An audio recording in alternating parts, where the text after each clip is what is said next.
চলুন শুনে আসি আমাদের আজকের প্রথম ঘটনা। আসসালামু আলাইকুম, আমি সিয়াম আহমেদ। আমার বাড়ি আজিতবাড়ি উপজেলায়। শনিবার রাতে একদিন হঠাৎ করে রাত আনুমানিক 12:30টার দিকে আমি বাড়িতে যাওয়ার জন্য রওনা দিয়েছিলাম। তো সেদিন রাত্রে গ্রামের এলাকা তো অটো রিক্সা বা অটো এগুলো স্বাভাবিক পাওয়া যায় না, সর্বোচ্চ 10টা পর্যন্ত পাওয়া যায়। তো আমি ওই দিন রাতে বাড়িতে যাওয়ার জন্য এগুলো সব মিস করি। তো আমি বাড়িতে যাওয়ার জন্য হেঁটে হেঁটে একই, আমার আশেপাশে আর কেউ ছিল না। তা আমি যেদিন রাস্তা দিয়ে হেঁটে হেঁটে যাই, সাপটিবড়ি একটা স্কুল আছে, স্কুল থেকে সামনে একটা পুল আছে, পুলটার পর কিছু দূর আগাইলে একটা মসজিদ আছে। তা মসজিদের আগে কিছু বাঁশঝাড় আছে, সাইডে 2-1টা বাড়ি আছে, আর পাশাপাশি কিছু কলা গাছ আছে। তা আমি আস্তে আস্তে এগোই, মানে দূর থেকে দেখতেছি সব স্বাভাবিক নর্মাল আছে মসজিদটা। মানে যত আস্তে আস্তে এগোচ্ছি আমার মনে কেন দিন একটু আতঙ্ক কাজ করতেছে। তা আমি নিজেকে স্বাভাবিকভাবে রাখতে পারতেছি না। যত আগাচ্ছি ততক্ষণ দিনে আমার ভয় আরো বাড়তেছে, মনে হচ্ছে যে পেছন থেকে কেউ আমার দিকে তেড়ে আসতেছে। আমি যখন মসজিদের একটু কাছাকাছি আসি, মনে হচ্ছে যে এখান থেকে অল্প একটু দূরে গেলে আমি মসজিদের সামনে আসছি। আচ্ছা আচ্ছা। তো তখন দেখতেছি মসজিদের লাইট গুলো হঠাৎ করে বন্ধ হচ্ছে আর অন হচ্ছে। আমি তো অনেক ভয় পেয়ে গেছি। আমার পুরো শরীরের যে পশমগুলো আছে সব একদম দাঁড়ায় গেছে। আমি মনে হচ্ছে যে ওইখানে পড়ে যাবো, এরকম একটা অনুভূতি আমার মধ্যে কাজ করতেছে। তো আমি যত এগোচ্ছি মসজিদের লাইট গুলো তত জ্বলতেছে নিমতেছে, মনে হচ্ছে যে লাইট গুলো ফেটে আমার শরীরে এসে পড়বে। যখন আমি মসজিদের একদম কাছাকাছি আসি তখন দেখি অনেকগুলো লোক সাদা পোশাক পরে সাইডে সাইডে দাঁড়ানো, কেউ বসে আছে কেউ দাঁড়িয়ে আছে। কিন্তু ওই লোকগুলোর সামনে একটা চকির মতো মশারি টাঙানো কি যেন, আর একটা লোক ওখানে দাঁড়ায় থেকে মশারির ভিতর কি যেন করতেছে। তো এগুলো আমি ওই দূর থেকে অনুভব করতেছি, কিন্তু আমি যত এগোচ্ছি লাইটের জলকানি বাদে ওই এই লোকগুলোর কথাবার্তা, পানির একটা শব্দ কিরকম, কথাগুলো কি শোনা যাচ্ছিল? কথাগুলো কি আমাদের মতো ছিল? না, কথাগুলো এরকম স্বাভাবিক ছিল না। কি বলতেছে না বলতেছে ওরাই বুঝতেছে, কিন্তু আমি অনুভব করতেছি যে ওরা কথা বলতেছে, আমার কানে এসে পৌঁছেছে, কিন্তু ওদের কথাগুলো আসলে কোন ল্যাঙ্গুয়েজ বা কি বলতেছে আমি বুঝতেছি না। আচ্ছা আচ্ছা। হ্যাঁ, আমি যত এগোচ্ছি আমার পুরো শরীর থরথর করে কাঁপতেছে। এরকম হওয়ার পর আমি আস্তে আস্তে যখন এগোচ্ছি না, যত এগোচ্ছি ততই দেখতেছি মানুষগুলো আমার কাছ থেকে আরো দূরে সরে যাচ্ছে, মসজিদের কাছ থেকে আর ওই দিক সাইডে গেছে। আমি যখন মসজিদের সামনে আসি তখন আমার মনে হচ্ছে যে আমি মনে হয় আর বাঁচবো না। যখন আমি দেখতেছি যে আসলে মানুষগুলো সামনে সামনে এগোচ্ছে, তখন আমি হয়তো মনে মনে ভাবছি যে এগুলো মনে হয় ভৌতিক কোনো কিছু হতে পারে। তা আমি অনেক ভাবলাম, এত সূরা পড়তে চাই, কিন্তু ওই সময় আমার মুখে এরকম সূরা এগুলো আসতেছে না।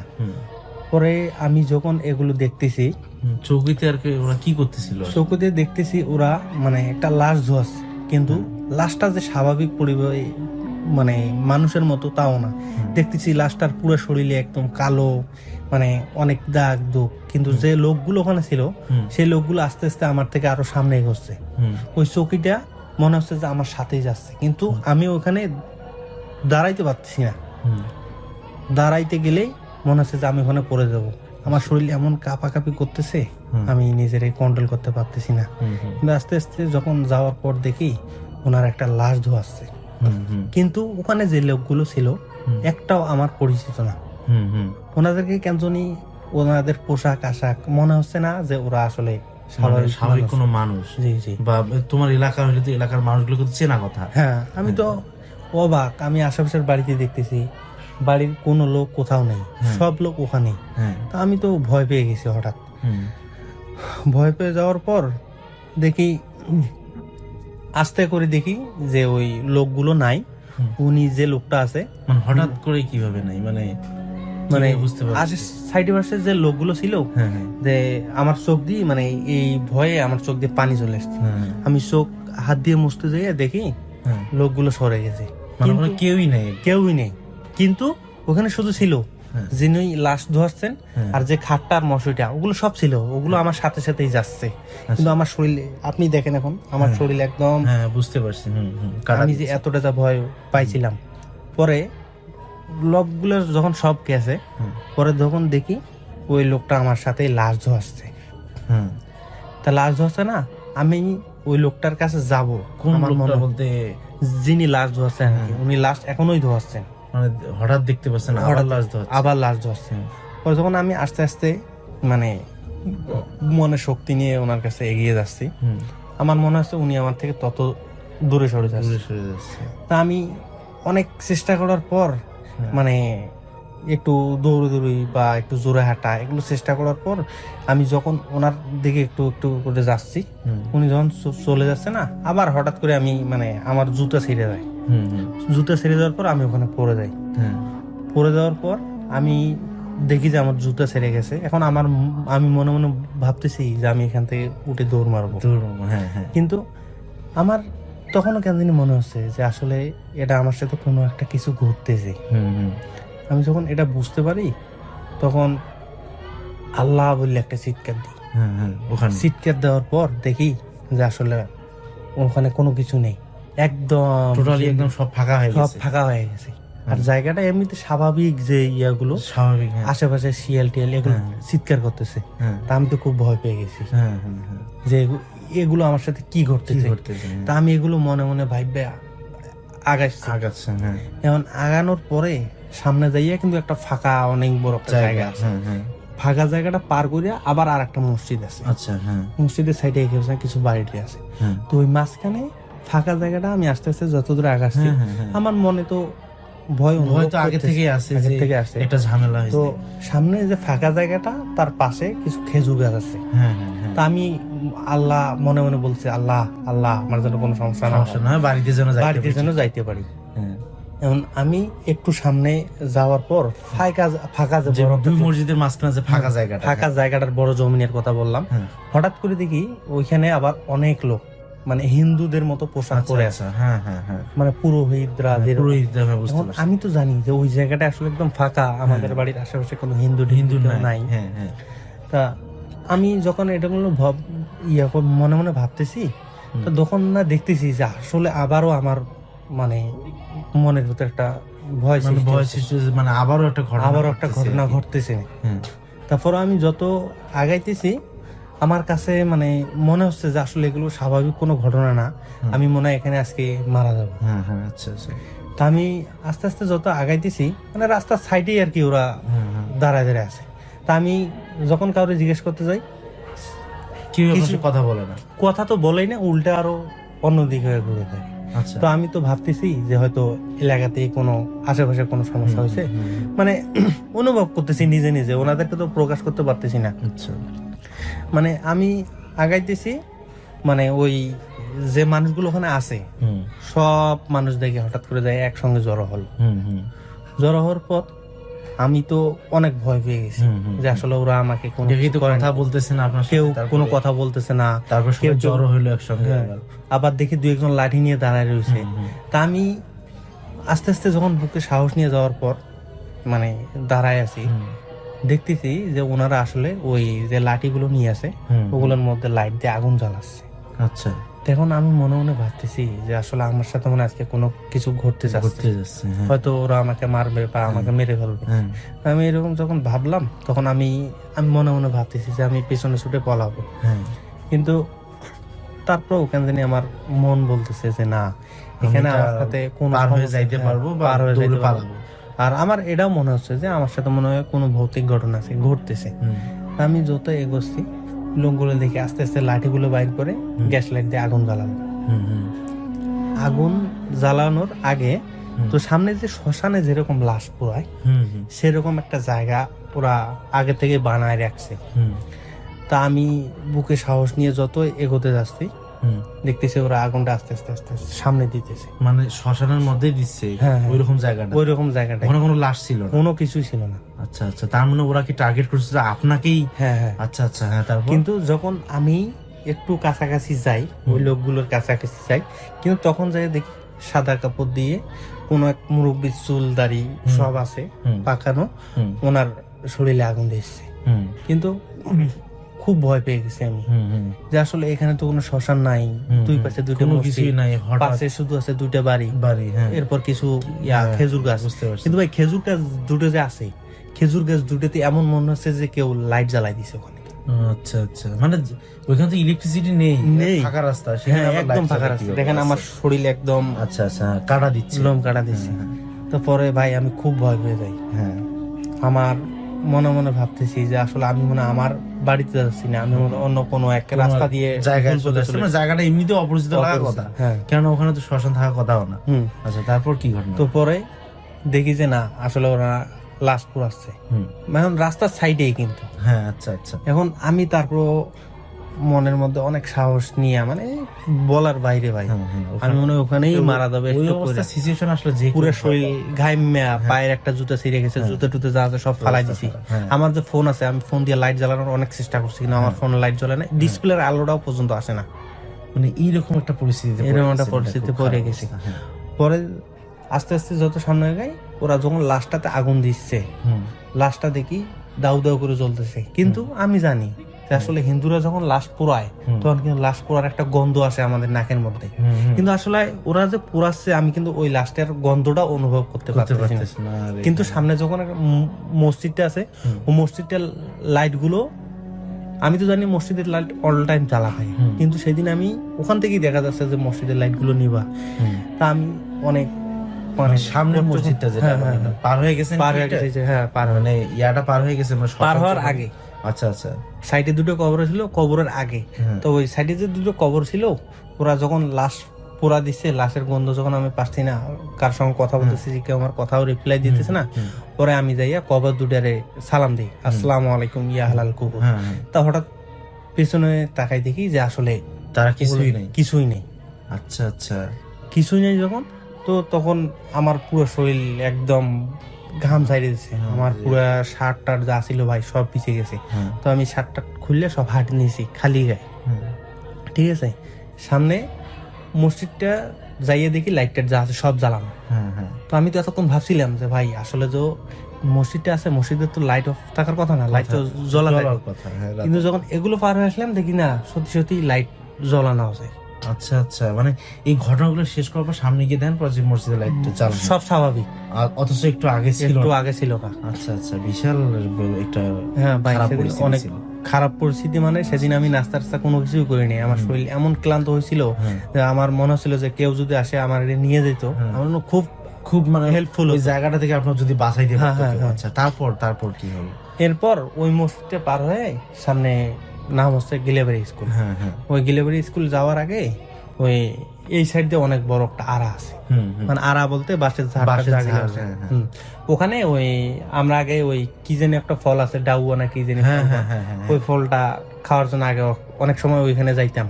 কিন্তু ওইখানে ওই সাথে একটা বট গাছ ছিল, বড় বট গাছ, মানে অনেক পুরনো, অনেক আগে।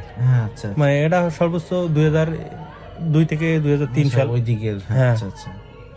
যখন আমি ওই মসজিদটা পার হয়ে গিলেবাড়ি স্কুলের দিকে আমি রওনা দিচ্ছি, রওনা দিতে দিতে আমার মানে মনে মনে ভাবতেছি হয়তো আমার সাথে যা যা ঘটনা হবে না, আর কোনো কিছু হবে না, আমি এরকম সাহস নিয়ে আগাচ্ছি। পরে স্কুলে যাওয়ার কিছুক্ষণ আগ মুহূর্ত যেখানে ওই বাসায় আড়াটা, সেখানে দেখতেছি মানে অনেক শিয়াল ডাকতেছে। আমি তো আবার ভয় পেয়ে, শিয়াল ডাকা তো রাতের বেলা তো ডাকেই, কিন্তু শব্দগুলো খুব ভয়ানক না, রাতের যেহেতু 12:30 1টার দিক দিয়ে, একটাই প্রায় বাইতে গেছে। তো হঠাৎ করে মেইন রাস্তায় দেখি আমার সামনে বটগাছ আইয়া দাঁড়ায় গেছে। মানে ওই বটগাছটাই, ওই যে বটগাছের নিচে আমরা ওই ডাউয়া ফল খাইতে চাইতাম, সে বটগাছটা আইয়া দেখি মানে আমার সামনে রাস্তায়, একদম মেইন রাস্তায় দাঁড়ায় গেছে। এখন মনে মনে ভাবতেছি যে আল্লাহ, আসলে আমি তো আপনার কাছে কোনো কিছু করিনি, আমি তো সোজা সঠিক পথ দিয়ে হেঁটে যাচ্ছি, আমার সাথে তো এরকম হওয়ার কোনো কথা না। তো আমি আশেপাশে দেখতেছি যে যে দু একটা বাড়িঘর ছিল সে বাড়িঘর গুলো কেন জানি মনে হচ্ছে যে অনেক দিনের পুরনো হচ্ছে বা ওখানে কোনো লোক ওইখানে থাকার মতো আপনার কেউ একজন কি হেল্প করলে হয়তো বা হ্যাঁ, ভালো বেঁচে যেতে অনেক পারতেন। হেল্প হইতো। হ্যাঁ, কিন্তু রাত ছিল তো হয়তো সবাই ঘুমায় হ্যাঁ গেছে। হ্যাঁ কিন্তু বাড়িগুলোর এমন ভাবে পরিবেশ মনে হচ্ছে ওই বাড়িগুলো আজ থেকে আরো 50 থেকে 100 বছর আগের পুরনো। ওই বাড়িগুলোতে কেউ কোনো বসবাস করে না। আচ্ছা আচ্ছা। তো আমি আস্তে আস্তে যখন রাস্তা দিয়ে হাঁটতেছি, বট গাছটা যে আমার সামনে আছে, হ্যাঁ হ্যাঁ, আমার কিন্তু মানে আমার মাথা, আমার সেন্স কোনো কাজ করছে না। আমি আসলে কাজ করার কথাও না, কারণ এই দুইটা সম্মুখীন হওয়ার পর যখন আরেকটা জায়গায় আসছেন, তারপর ওই বট গাছটা কিভাবে আপনি পার হলেন কিভাবে, বা ওইখান থেকে? না, বট গাছটা তো পার হতে পারিনি আমি। বট গাছটা যখন আস্তে আস্তে সামনে এগোচ্ছি, পিছনে দেখতেছি হঠাৎ করে একটা লাইট এলা মোটরসাইকেল আসতেছে। আচ্ছা আচ্ছা। হ্যাঁ, তা আমি তো আরো ভয় পেয়ে গেছি যে আসলে আমার কি অ্যাক্সিডেন্ট করে দেবে নাকি, করে দেবে কি? আর আমার সামনে এগুলো যেগুলো করতেছে এগুলো তো সব অস্বাভাবিক। তো মানুষও আবার হইতে পারে যে লাইট। তা আসলে যিনি লাইট জ্বালিয়ে আসতেছে, আমি আসলে বট গাছটা না দিয়ে উল্টে পথে ঘুরি যে আসলে আমি ওনার কাছ থেকে হেল্প নিব। আচ্ছা আচ্ছা। হ্যাঁ, কিন্তু আসলে দেখি যে উনি আমার মামাতো ভাই। এখন মামাতো ভাই দেখি আমার গাড়ি চালায় আসতেছে, অনেক জোরেও না অনেক আস্তেও না, একদম মিডিয়াম লেভেলে আসতেছে। তা আমি ওরা ডাকতেছি ইন্তাজুল ইন্তাজুল, মানে অনেক জোরে জোরে চিৎকার করে ডাকতেছি, কিন্তু ও আমার কোনো কথাই শুনছে না। আচ্ছা আচ্ছা। কিন্তু কথা যখন শুনছে না, তা আমি ভাবলাম যে আমি যাই ওর গাড়ির সামনে দাঁড়াবো, ও আমার যদি অ্যাক্সিডেন্ট করে দেয় সর্বোচ্চ আমার পায়ের উপর দিয়ে যাবে। হ্যাঁ, কিন্তু আমি তো বাঁচবো। এই যে এই সমস্যাগুলো থেকে উদ্ধার হবে। হ্যাঁ হ্যাঁ। তারপরে যখন আমি ওরা ডাকতেছি, ও আমার কোনো কথাও শুনছে না। পরে যখন ওর গাড়ির সামনে আমি গেলাম, তখন যে না, ও আমার না করে চলে গেল। আচ্ছা।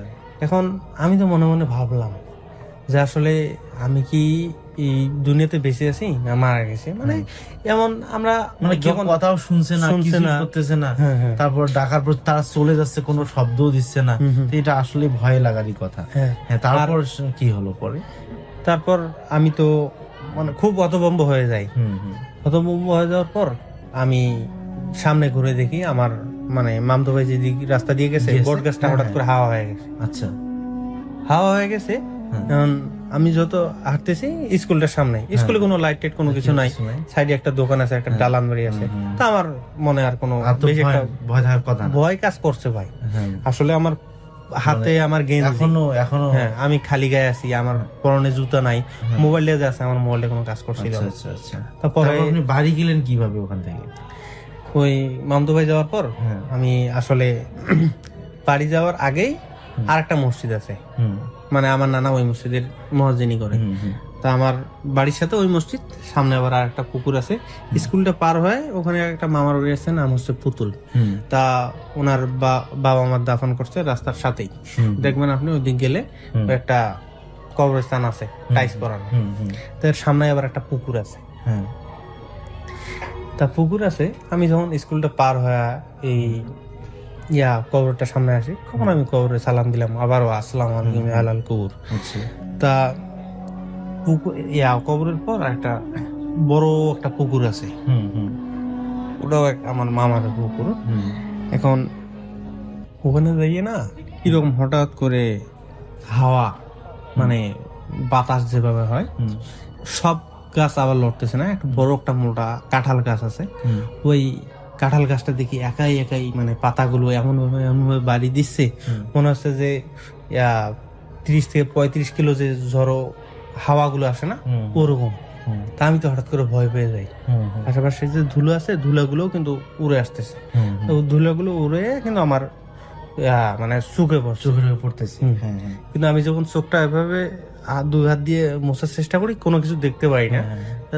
অনেকক্ষণ মোছামুছি করার পর আমি দেখতে পারি সাদা কাপড় পরানো একটা মানুষ, আমার লাস্ট টাইপের কি, হ্যাঁ হ্যাঁ লাস্ট টাইপেরই, মানে ওনার যে পাটা কোনো কিছুই দেখা যাচ্ছে না, সব মোড়ানো, মাথা অব্দি পা পর্যন্ত সব মোড়ানো। কিন্তু ওটা কি মাটির সঙ্গে লাগা ছিল না একটু উপরে ছিল?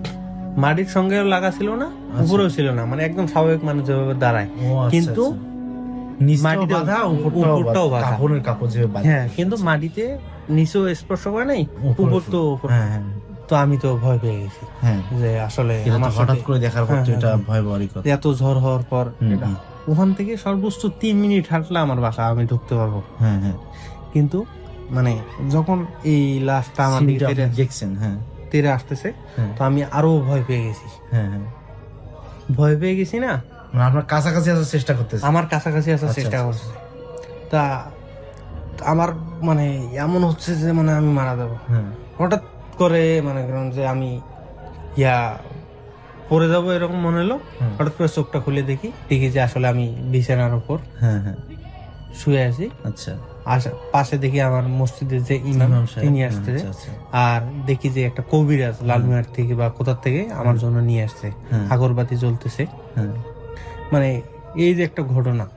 পরে কি তোমার ফ্যামিলির পরে যে মানে বিষয়টা পরে কি জানাজানি হয়েছে পরে? হ্যাঁ হ্যাঁ, পরে জানাজানি ওনারা কি আপনাকে আসলে রাস্তায় পাইছিল?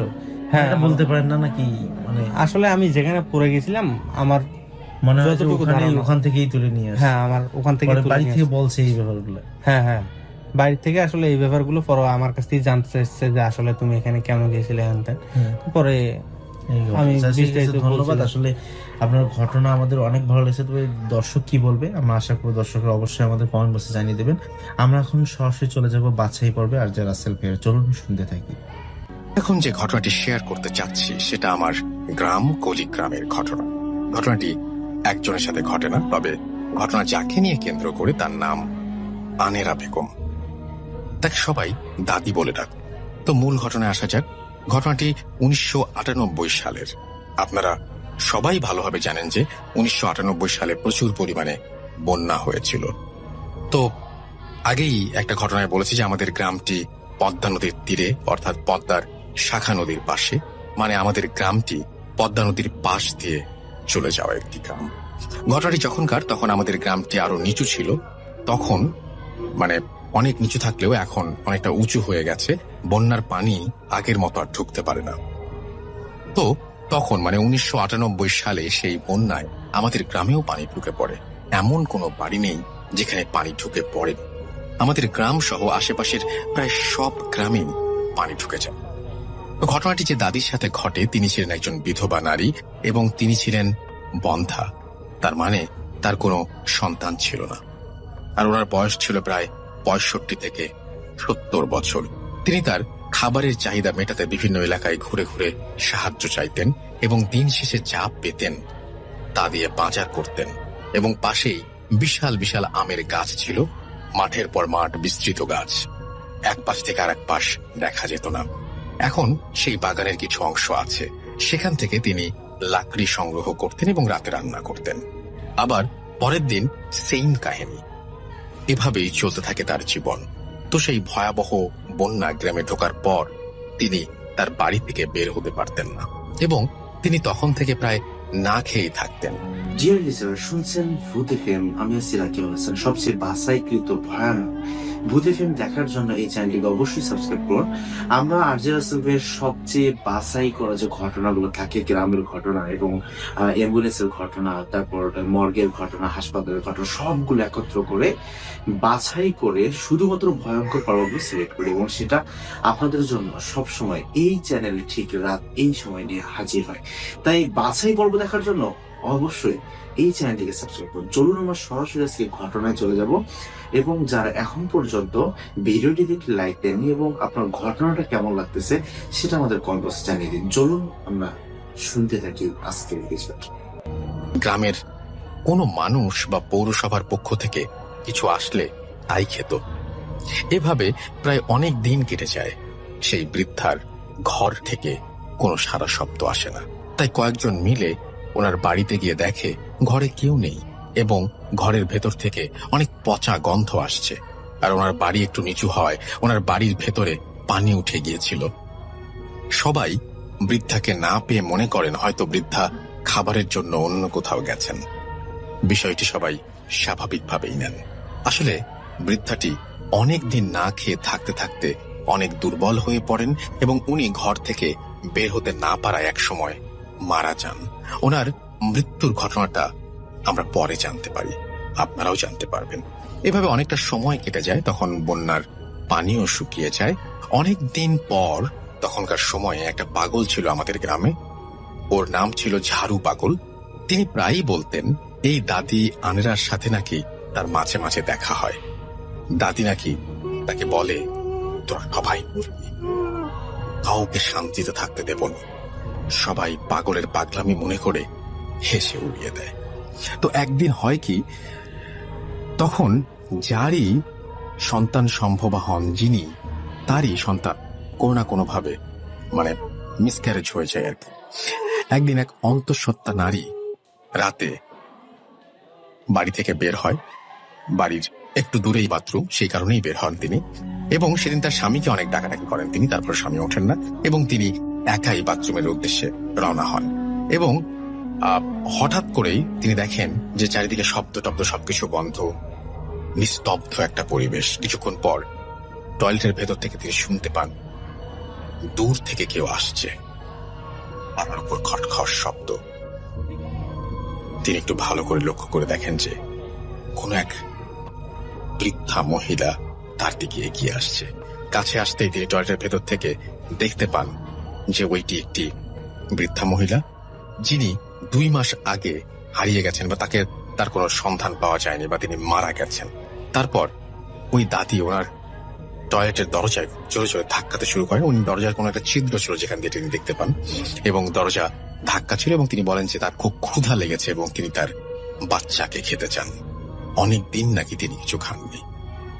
এটা শুনে সেই অন্তঃসত্ত্বা নারী অজ্ঞান হয়ে যান।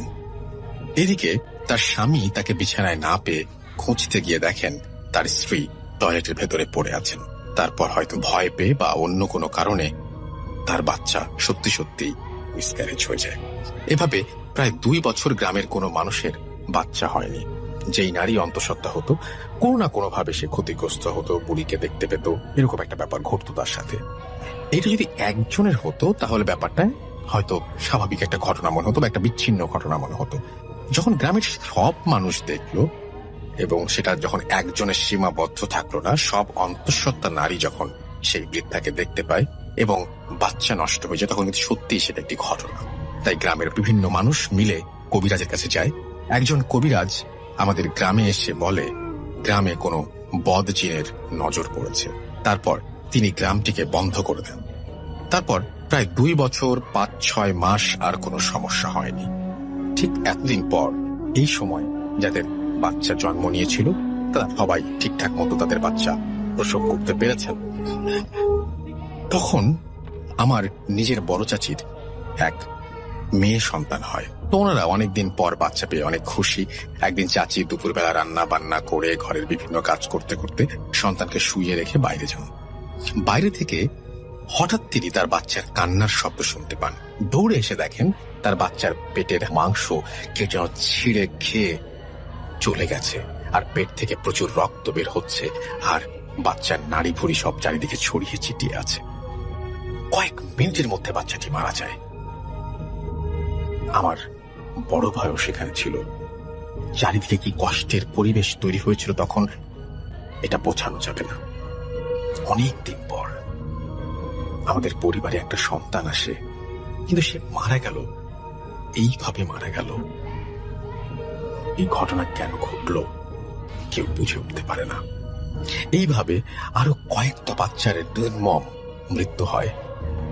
শেষ যে বাচ্চাটা মারা যায় তিনি আমার সম্পর্কে প্রতিবেশী চাচি হন, তার বাচ্চা। তিনি ঘটনার দিন বাইরে থেকে ঘরে ঢুকতেই দেখেন তার বাচ্চাটিকে ওই বৃদ্ধা মহিলা তার মাথা বাচ্চার পেটের মধ্যে ঢুকিয়ে দিয়ে কামড়ানোর মতো করে কিছু একটা খাচ্ছে। এই ঘটনা দেখে তিনি অনেক জোরে জোরে চিৎকার করেন। আশেপাশের মানুষজন কি হলো ব্যাপারটা দেখতে আসে, আর ওই চাচি ওনাদের সব খুলে বলেন। তখন গ্রামবাসী ভাবে বৃদ্ধা মহিলা হয়তো এখনো বেঁচে আছে এবং তিনি এই কাজগুলো করছেন। তারপর গ্রামে একটা মিটিং ডাকা হয়। সেই মহিলাকে ধরতে হবে, অর্থাৎ সেই বৃদ্ধাকে ধরতে হবে। 10-15 জনকে দায়িত্ব দেওয়া হয় এবং আমাদের চেয়ারম্যান চাচা আক্কাস আলীর বাড়িতে একটা মিটিং ডাকা হয়। যাদের ছোট ছোট বাচ্চা আছে তাদেরকেও সেই মিটিং এ ডাকা হয় এবং যারা সন্তান সম্ভবা তাদেরকেও ডাকা হয়। আর এই সব ঘটনার জন্য গ্রামের ছোট থেকে বড় সবাই আতঙ্কিত ছিল। তাই ওই সব মহিলা তাদের সন্তান সহ আক্কাস সাহেবের বাড়িতে থাকে, আর সবাইকে বলা হয় কেউ যেন রাতে না ঘুমায়। আর এদিকে 10 থেকে 15 জন ওই বাড়ির চারপাশে বিভিন্ন ঝোপ ঝাড়ে, কেউ বা গাছের ডালে বসে থাকে। তারা 9টা-10টা পর্যন্ত পাহাড় দিতে থাকে। রাত যখন ঠিক 12:30 তখন কয়েকজন দেখে দূর থেকে কেউ মাজা পাখা করে আসছে, ঠিক ওই মহিলার মতো। তারা আগেই বলে রেখেছিল কেউ যদি কোকিলের ডাক দেয় তাহলে যেন সবাই সেটা লক্ষ্য করে। তখন তাদের মধ্যে একজন কোকিলের ডাক দেয়, তখন সবাই চলে আসে এবং সবাই একই জিনিস দেখে। তারা দেখে ওই বৃদ্ধাটি ওই বাড়িটির দিকে যাচ্ছে। হঠাৎ কেন যেন সবাই একসাথে একই ঘটনা দেখতে দেখতে ঘুমিয়ে পড়ে। তারা সবাই কেন যেন একসাথে ঘুমিয়ে যায় এবং কেন ঘুমিয়ে যায় এই ব্যাখ্যা পাওয়া যায়নি। আপনাদের কাছে কোনো ব্যাখ্যা থাকলে আপনারা বলবেন। হঠাৎ ওই বাড়ির সব মহিলা দেখে তাদের মধ্যে একজনের বাচ্চার উপর কেউ বসে আছে এবং তখন তারা চিৎকার শুরু করে এবং অবয়বটি চলে যায়। তখন তারা সবাই দেখে যে বাচ্চাটির কোনো ক্ষতি হয়নি। তারপর এসব ঘটনার পর অনেকে আমাদের এই গ্রাম থেকে অন্য গ্রামে বা অন্য জায়গায় চলে যায়। আর যাদের উপর দায়িত্ব ছিল যে 15 জন, তাদের উপর গ্রামের মোড়লরা খেপে যায়, বলে তোমরা থাকতে কিভাবে ওই বুড়িটি আবার বাচ্চার উপরে হামলা করে। তারপর 15 জনকে বলে আমাদের আর একদিনও সময় নষ্ট করা যাবে না, ওই বুড়িকে ধরতেই হবে। সেই দিন রাতে তারা আবার পাহারা দেয় চেয়ারম্যান সাহেবের বাড়ি। সেই রাতে তারা দেখে আগের দিনের মতো এই বুড়িটা আবার চেয়ারম্যান সাহেবের বাড়ির দিকে আসছে। তখন তারা চারিদিক থেকে তাকে ঘিরে ফেলে। তখন সেই বুড়িটি একটা বিকট আওয়াজ করে হাওয়ায় মিলিয়ে যায়। সকালে রাতের এসব ঘটনা সবাইকে বলা হয় এবং যিনি রাতে এসেছিল সে কখনোই মানুষ হতে পারে না, এটা তারা ধারণা করে, কারণ মানুষ হলে আমাদের ভেতর থেকে পালিয়ে যেতে পারত না। তখন গ্রামবাসী আবার একটা মিটিং ডাকে। একটা সিদ্ধান্ত হয় আবার কোনো হুজুরকে ডেকে এর সমাধান নিতে হবে। রাসেল ভাইকে অসংখ্য ধন্যবাদ, ভূত এফএম টিমকে ধন্যবাদ আজকে মানে এত সুন্দর একটা অনুষ্ঠানে আমন্ত্রণ জানানোর জন্য। বিশেষ করে এখানে আসার পর রাসেল ভাই মানে সবকিছু খুব এনজয় করছি স্টিল নাও। বিশেষ করে আমি আর ফান্নান মনে হয় যতজন গেস্ট আসছে সবচেয়ে বেশি এনজয় করেছি আমরা দুইজন। তো অসংখ্য ধন্যবাদ আপনাদেরকে, ভূত এফএম টিমকে এবং হোটেল 6 সিজনের কর্তৃপক্ষকে, তাদের মানে সবার সম্মিলিত প্রচেষ্টা এত সুন্দর একটা মানে আয়োজনের জন্য। রাসেল ভাই, আমি এখন যে ঘটনাটি শেয়ার করতে যাচ্ছি সেই ঘটনাটি একটি বিল কেন্দ্রিক ঘটনা। তো বিলের বর্ণনা দিয়ে আমি আগে দেব, তারপর আমি মেইন ঘটনাতে যাব। এই বিলটি রাজবাড়ী জেলার কালুখালী উপজেলাতে অবস্থিত। কালুখালী মেইন যেই উপজেলা কমপ্লেক্স আছে সেখান থেকে 2 কিলোমিটার ভিতরে যেতে হয়। তো ওই বিলের পাশ দিয়ে যে রাস্তাটি গিয়েছে 2016 সালে ওখানে রাস্তা নির্মিত হয়। আগে ওখানে মানে সাধারণ রাস্তা ছিল, মানে মাটির রাস্তা ছিল। এবং রাসেল ভাই ওই জায়গাটা এতটা মানে ভয়ঙ্কর যে দিনের বেলাতেও ওই রাস্তা দিয়ে লোকজনের আনাগোনা খুব কম, আর রাতের বেলাতেও কোনো প্রশ্নই আসে না। আর ওই বিল কেন্দ্রিক অসংখ্য ঘটনা আছে, ছোটখাটো অনেক ঘটনা যেগুলো বলে শেষ করা যাবে না। তো তার মধ্যে আমি এমন একটা কমন ঘটনা বলবো যেটা অধিকাংশ সময় সেখানে ঘটে। সেই কমন ঘটনাটি আমি আজকে বলবো। বিলের নাম হচ্ছে পদ্মবিল।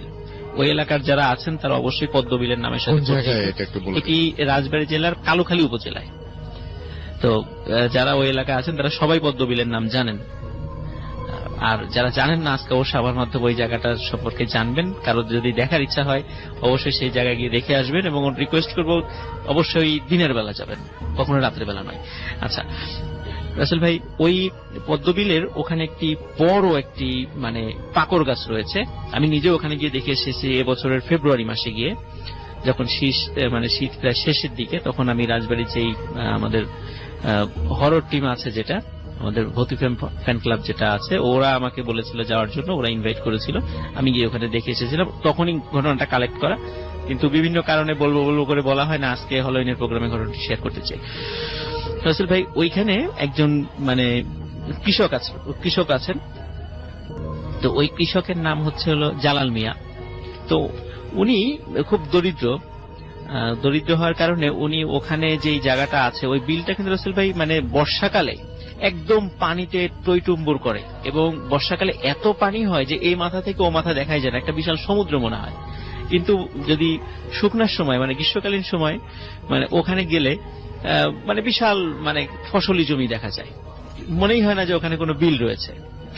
তো উনি অন্যের মানে খেতে চাষাবাদ করতেন, যে চাষাবাদের মানে যে ফসলটা হবে তার অর্ধেক উনি নেবেন, অর্ধেক জমির মালিক নেবেন, এই হলো শর্তে উনি চাষাবাদ করেন। ওনার নিজের কোনো জমি নেই, অত্যন্ত দরিদ্র ব্যক্তি উনি।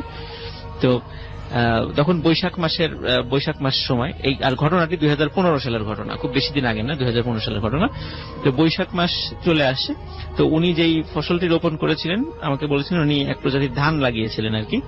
তো ওই ধানটা যখন লাগান, তখন ওনার ওই ধানটা যখন প্রায় পাক ধরে এসছে, তখন ওনার ওই জমির যে মালিক বলেন যে দ্রুত ধানটা কাটতে, না হলে বৈশাখ মাসে ঝড় আসবে, যদি শিলাবৃষ্টি হয় তাহলে ধান নষ্ট হয়ে যেতে পারে, তো তুমি দ্রুত কেটে আমার ভাগেরটা আমার বাড়িতে দিয়ে আসো। তো উনি একদিন খুব দ্রুত কেটে ওই জমির মালিকের বাড়িতে দিয়ে আসেন, এবং ওনারটাও কেটে কিছু অংশ ওনার নিজের বাড়িতেও রাখেন, কিন্তু সবটুকু কেটে শেষ করতে পারেনি, কিছু অংশ ছিল। তো একদিন রাতের বেলা, বিশেষ করে মানে ওখানে তো 7টা-8টা মানে অনেক রাত, এখনো পর্যন্ত সেখানে 7টা মানে অনেক রাত।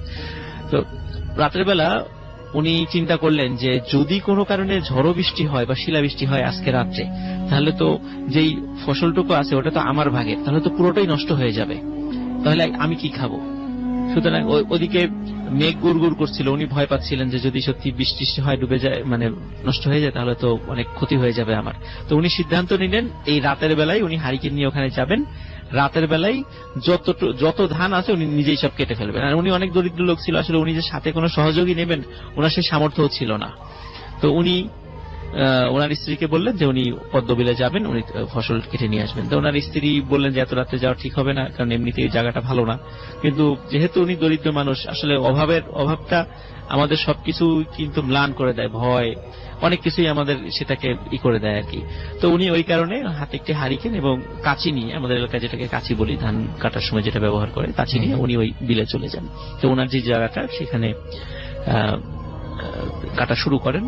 তো রাসেল ভাই একটা বিষয় বলি, ওই যে পাকড় গাছের কথা আমি বলেছি, ওই পাকড় গাছের নিচে একটি কুয়া ছিল। কুয়াটি 2016 সালে যখন ওই রাস্তা মানে পাকা রাস্তা করে ওই জায়গাটা, রাস্তার সম্প্রসারণের কারণে ওই কুয়াটা এখন ঢেকে গেছে, ওখানে মাটি ফেলে ওটা করে দেওয়া হয়েছে। ওই কুয়া কেন্দ্রিক অসংখ্য মানে ঘটনা আছে আর কি, কারণ ওই কুয়ার মধ্যে যে কত লোককে হত্যা করে ওর মধ্যে ফেলে রাখা হয়েছিল মানে তার কোনো হিসাবই নেই। আচ্ছা, ওখানে স্থানীয় লোকরা ওইটা সবাই জানেন আর কি, কুয়া সম্পর্কে আর ওই গাছ সম্পর্কে। তো উনি যথারীতি উনি ফসল কাটা শুরু করছিলেন, যখন ফসল কাটছেন, আস্তে আস্তে কাটছেন, হঠাৎ ওনার মনে হলো যে আর্মিরা যেমন মানে সবাই সারিবদ্ধভাবে মার্চ করতে করতে এগিয়ে আসে, মনে হচ্ছিল ওনার পেছন থেকে অনেক লোক মার্চ করতে করতে এগিয়ে আসছেন। তখন উনি পেছন দিকে তাকান, উনি পেছন দিকে তাকানোর পরে দেখতে পারেন ওই কুয়া থেকে অনেক লোক উঠে আসছে, এবং কারো কারোর সাথে ঘোড়া রয়েছে, এবং রাসেল ভাই ওই ঘোড়াগুলোর একটারও মাথা ছিল না। আচ্ছা, ওই কুয়ার মধ্যে থেকে সব উঠে আসছে একে একে। তো একে একে উঠে উঠে সবাই ওই মাঠের মধ্যে যাচ্ছে, যেতে যেতে রাসেল ভাই সবাই মানে মাঠ বিশাল মাঠ, ওই মানে হাজার হাজার এরকম লোক মানে ঘিরে দাঁড়ায়, মাঠের ভিতরে গোল হয়ে দাঁড়ায়। এখন দেখে ওদের মধ্য থেকে বেশ কিছু লোক রাজার মতো পোশাক পরা, তারা এগিয়ে গিয়ে একটা জায়গায় বসে। বসার পরে ওই যে রাসূল ভাই ঘোড়ার কথা বললাম, ওই ঘোড়ার উপরে সওয়ারিও ছিল। তখন ওরা সবাই ঘোড় দৌড়ের প্রতিযোগিতা করছে ওইটুকুর মধ্যে, মানে কে ফার্স্ট হবে। আর ওই যে রাজার মতো কয়েকজন বসে আছে, ওনারা ওইটা দেখছেন। তো মনে হচ্ছে যে এখানে মানে একটা ঘোড় দৌড়ের প্রতিযোগিতা হচ্ছে। রাইট। তো উনি এই বিষয়টা দেখেন। আর আরেকটা জিনিস হিসেবে দেখেন, ওখানে যতগুলো লোক ছিল মানে সবার মুখটা মনে হচ্ছে যে সবার মুখটা মানে মাথাটা কঙ্কাল, মানে আমাদের শরীরের মানে বডি ঠিক আছে, বাট মাথাটা মনে হচ্ছে শুধু খুলি, মানে এমনি কঙ্কাল যেটা বোঝায় আর কি, মাথাটা, মুখে কোনো মাংস নেই। এই দৃশ্য উনি দেখেন। তো এই দৃশ্য দেখে উনি যে ওখান থেকে দৌড় দিয়ে চলে আসবেন, ওনার শরীরটা মানে এমন ভাবে মনে হচ্ছিল ওনার শরীরটা জমে গেছে, উনি 1 ইঞ্চি ওখান থেকে নড়তে পারছিলেন না। তো উনি এই সব দেখছেন। কিছুক্ষণ পরে দেখে যে ঘোড় দৌড়ের এই প্রতিযোগিতা শেষ হয়ে গেল, আবার সবাই সারিবদ্ধভাবে মানে হেঁটে হেঁটে ওই কুয়ার দিকে যেতে থাকলেন, এবং সবাই কুয়ার মধ্যে চলে যাচ্ছে। আচ্ছা, ওই দৃশ্য উনি দেখছেন এবং তাকিয়ে দেখছেন। কিছুক্ষণ পরে মনে হলো সবাই চলে গেছে ওর মধ্যে। হঠাৎ উনি ফিল করলেন ওনার পেছনে কেউ একজন দাঁড়িয়ে আছে। আচ্ছা, তখন উনি সাহস করে ঘুরে তাকালেন। তখন ঘুরে তাকিয়ে দেখলেন মানে খুবই কুৎসিত চেহারার, জট মাথায় জট রয়েছে, একজন মহিলা দাঁড়িয়ে আছে। আচ্ছা। তখন মহিলা মানে তাকে বলছে যে তুই এত কিছু দেখে ফেললি?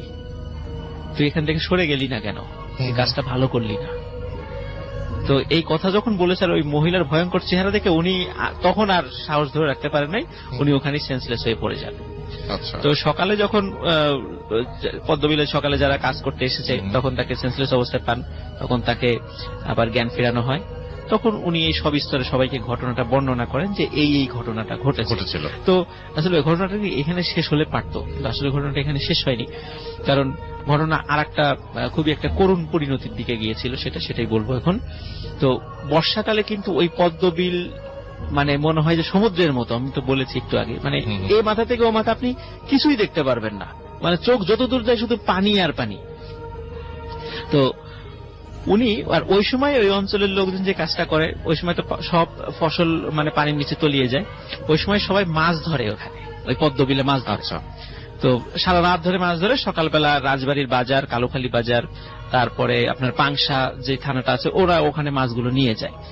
তো যেহেতু মানে একদম মানে কোন চাষ করা মাছ না, এবং ওই পদ্মবিলের মাছের এখনো পর্যন্ত আমাদের ভালো কদর আছে, মানে বেশ কদর আছে। আমরা বাজারে গেলেই, রাজবাড়িতে বাজারে গেলে যদি শুনি যেটা পদ্মবিলের, তাহলে আমরা সবাই মানে বেশি দাম হলে ওটা কিনে নেওয়ার চেষ্টা করি, আমাদের জন্য পদে নিয়ে আসবেন। জি জি। তো ওখানে ওই যে মানে জালাল মিয়া, উনি ওনার সন্তান রয়েছে, দুটো সন্তান রয়েছে, যে সন্তানের বয়স 15 বছর, তো বড় ছেলে আর কি, তাকে নিয়ে রাতের বেলা মাছ ধরতে যেতেন। ওনার একটা নৌকাও ছিল, মাছ ধরতে যেতেন। তবে নৌকাটা আসলে ওনাদের না, উনি যে ভাড়ায়, মানে ঠিক ভাড়ায় যেমন ওই মানে অর্ধেক অংশ ফসলের, অর্ধেক অংশ মালিকের, অর্ধেক অংশ ওনার। তো মাছ ধরার পরে অর্ধেক অংশ হচ্ছে নৌকার এবং জালের মালিকের, আর অর্ধেক অংশ ওনাদের। তো এই শর্তে আর কি ওনারা মাছ ধরতেন আর কি। তো যখন মাছ ধরছিলেন, হঠাৎ করে মানে জালাল মিয়া বলছে ওনার ছেলেকে, বাবা নিচে দেখতো, মনে হচ্ছে যে জালটা কোনো কিছুতে আটকে গেছে, তো তুই একটু নিচে নেমে জালটা ছাড়িয়ে দে। তো বলছে ঠিক আছে যাচ্ছি। তো সে পানির মধ্যে নামে, ডুব দিয়ে জালটা ছাড়ানোর জন্য যায়। কিন্তু আসলে ভাই ওই ছেলেটা আর উঠে আসছিল না। আচ্ছা। তো উনি বারবার মানে চিন্তা করছে যে কি ব্যাপার, কোথায় গেল। তো ছেলেটা উঠে আসছে না কেন, ওনার সন্দেহ লাগে। ওনার আশেপাশে আরো যেই নৌকাগুলো ছিল তাদেরকে ডাক দেয়, তারাও আসে। আসার পরে বলে যে আমার ছেলেটা নিচে নামলো, কিন্তু এখন তো উঠে আসছে না। তখন আরো যারা ইয়াং কয়েকজন ছিল, কারণ জালাল মিয়ার বয়স একটু বেশি ছিল, উনি নিচে নামতে পারছিলেন না, ওনার ওই সময় ঠান্ডাও লেগেছিল, যার কারণে উনি নিজে নামছিলেন না। তখন আরো কয়েকজন ইয়াং যারা ছিলেন, ওনারা নিচে নামলেন। তো নিচে নেমে রাসেল ভাই ওই ছেলেটাকে টেনে তোলে, টেনে তোলার পর দেখা যায় যে তার ছেলেটা মৃত, এবং তার শরীরের যে মাথাটা ছিল, মাথাটা রাসেল ভাই মনে হচ্ছে যে মানে মাথাটা আমাদের যেদিকে আমরা মুখ করে থাকি, আমাদের বুক এবং মুখ তো সমান দিকে থাকে, তার মাথাটা ঘুরিয়ে একদম পিঠের দিকে করে দেয়, মনে হচ্ছে কেউ মাথাটা ভেঙে পেছন দিকে করে দিয়েছে। তো এই একটা করুণ পরিণতি ঘটে তার ছেলের সাথে।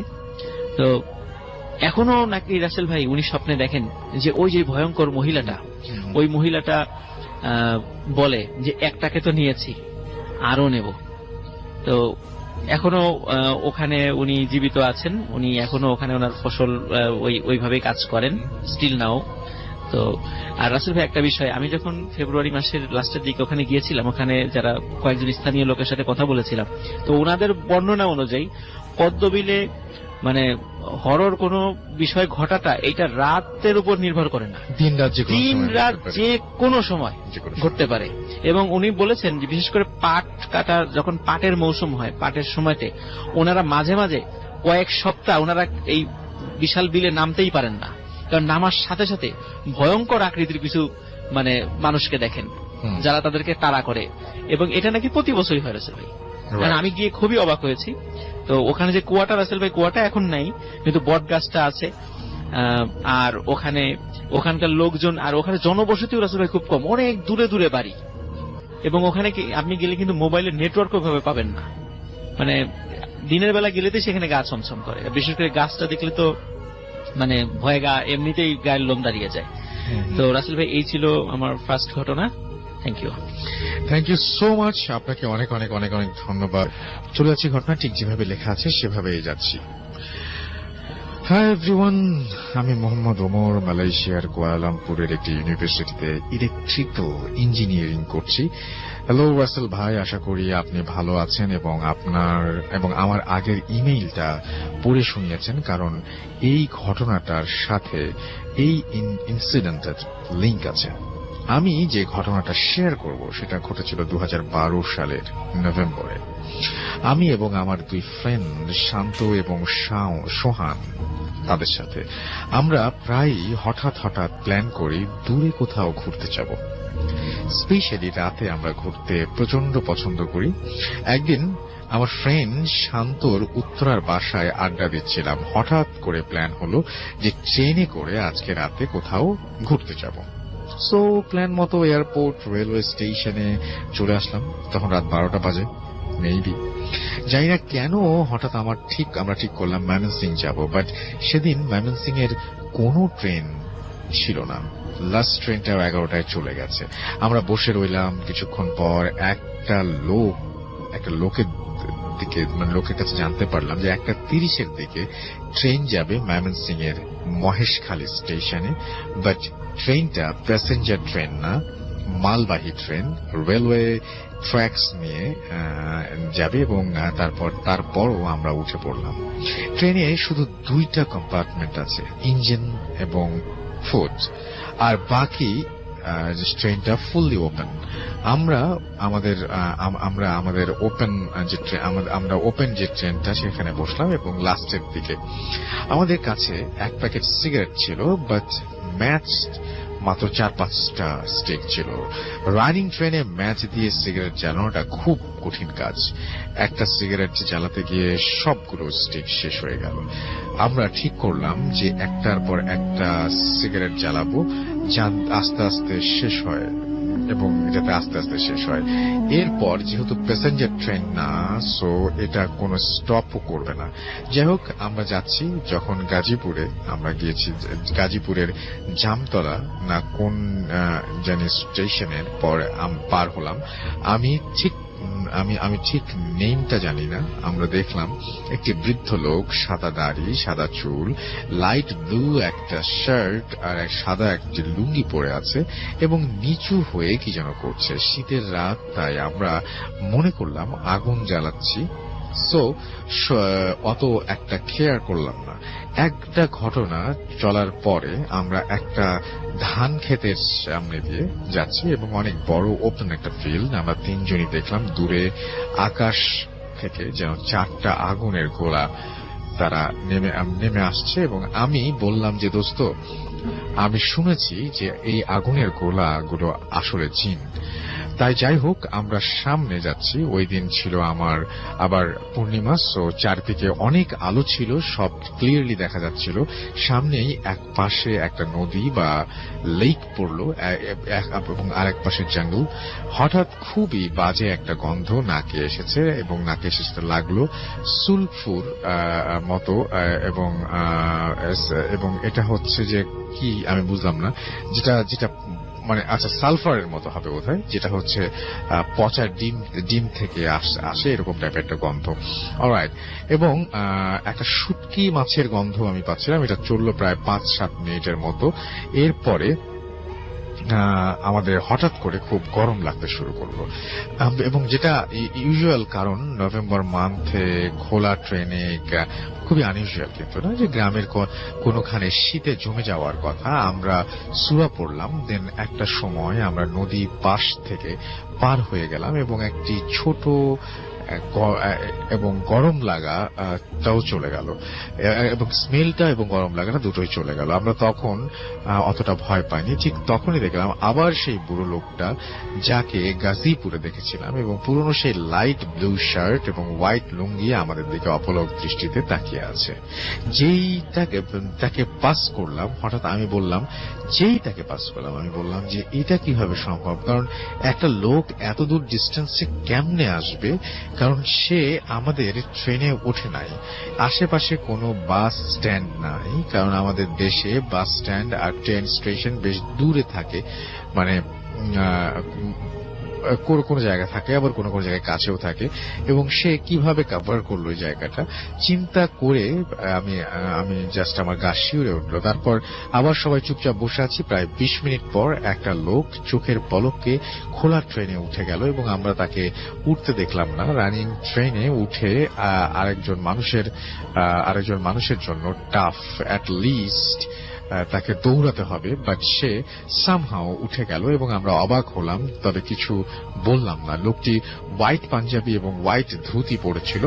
একটু পর লোকটি হঠাৎ সোহানের পাশে এসে বসলো এবং বলল যে, কেমন আছো সোহান? বলল, ভালো। আপনি? লোকটি বলল, আমাকে তোমরা চিনবে না, কিন্তু আমি তোমাদের ব্যাপারে সব জানি। তারপর সোহানকে জিজ্ঞেস করলো, শান্তকে দেখিয়ে যে তোমার কাজিন, তাই না? ও বলল, আমরা কাজিন। লোকটি বলল, মিথ্যা বলো কেন? তোমরা দুইজন মামাতো ভাই। এবং আমরা অবাক হলাম, কারণ এটা সত্যি ছিল, বাট ওটা দেখে ও দেখতে অনেক ডিফারেন্ট। যাই হোক, আমি বললাম যে, আপনি আর কি জানেন আমাদের ব্যাপারে? তখন লোকটি বললেন যে, শান্ত দিকে ঘুরে বললেন যে, হ্যাঁ, তোমার বাবা মা যে একটা বাচ্চা পেয়েছিল কানাডাতে থাকতে, ঠিক বলছি না, এটা শুনতে আমরা অবাক হয়ে গেলাম, কারণ এটা সে কিভাবে জানে? আমরা ভয় পেলাম খুব এবারও, এবং সে বিকট কণ্ঠে হাসতে শুরু করলো, এবং হাসিটা কেমন যেন বলে বোঝাতে পারবো না। 2-3 জন লোক একসাথে যদি হাসে তেমন সাউন্ড হবে, ঠিক তেমন একটা সাউন্ড। এবং তিনি এটা মানে নন বিলিভ, মানে এটা যদি কেউ বিলিভ মি অর নট, রাতের বেলায় একরকম করে যদি কেউ এরকম করে যদি কেউ হাসি শোনে এবং সেখানে সে টিকতে পারবে না, এবং টিকাটা পসিবল না। যাই হোক, আল্লাহ আমাদের সেভ করুন। এবং আমাদের ট্রেন দেখি স্লো করলো। মহেশখালী স্টেশনে আমরা আসলাম এবং আমরা ট্রেন ফুল স্টপ হওয়ার আগেই লাফিয়ে নেমে গেলাম, এবং ট্রেন থামার পর দেখি লোকটা নামলো। ফজরের আজান দিল, 10 থেকে 15 মিনিট বাকি। লোকটা দেখি নেমে স্টেশনে আরেকটা যেই ট্র্যাক আছে ওটা গেছে আচ্ছা, ওটা ঘেঁষে বসলো। যদি কোনো ট্রেন অপোজিট থেকে আসে তাহলে তাকে হিট করবে। আমরা 3 জন তখন চিন্তা করলাম যে আমাদের সাথে কতগুলো ইনসিডেন্ট এক রাতে ঘটছে। দেখি স্টেশনের পাশে একটা চায়ের দোকান খুলেছে একটি মহিলা। আমরা দোকানের দিকে হাঁটতে লাগলাম, এবং ওই ট্রেনের লোকটি ট্র্যাকে বসে আমাদের দিকে শুধু ঘাড় ঘুরিয়ে তাকাচ্ছে, এবং একটা অ্যাঙ্গেলে যেটা কোনো মানুষের পক্ষে পসিবল না। দূর থেকে ট্রেনের লাইট দেখলাম, এন্ড সাথে সাথে লোকটা চোখের সামনে ভ্যানিশ হয়ে গেল। আমরা তাড়াতাড়ি চায়ের সে কথা বলছিলাম, এগুলো কিভাবে সম্ভব। দেন ওই চায়ের দোকানের চাচি বলল যে, আপনারা কার কথা বলছেন? আমি তো শুধু আপনাদের 3 জনকে দেখলাম, আর কাউকে তো দেখলাম না। আমরা আর কথা বাড়ালাম না, জিজ্ঞেস করলাম না নিয়ারবাই বাস স্ট্যান্ড কই।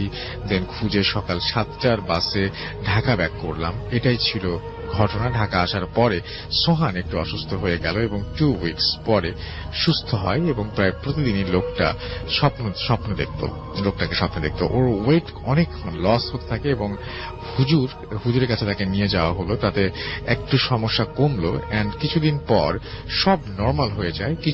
হঠাৎ 2013 1 আগস্ট তাকে আর খুঁজে পাওয়া যাচ্ছিল না। অনেক চেষ্টা করা হয়েছে, পুলিশ সার্চ করেছে, বাট আজ পর্যন্ত ও কোথায় আছে, কেমন আছে সেটা আমরা জানি না।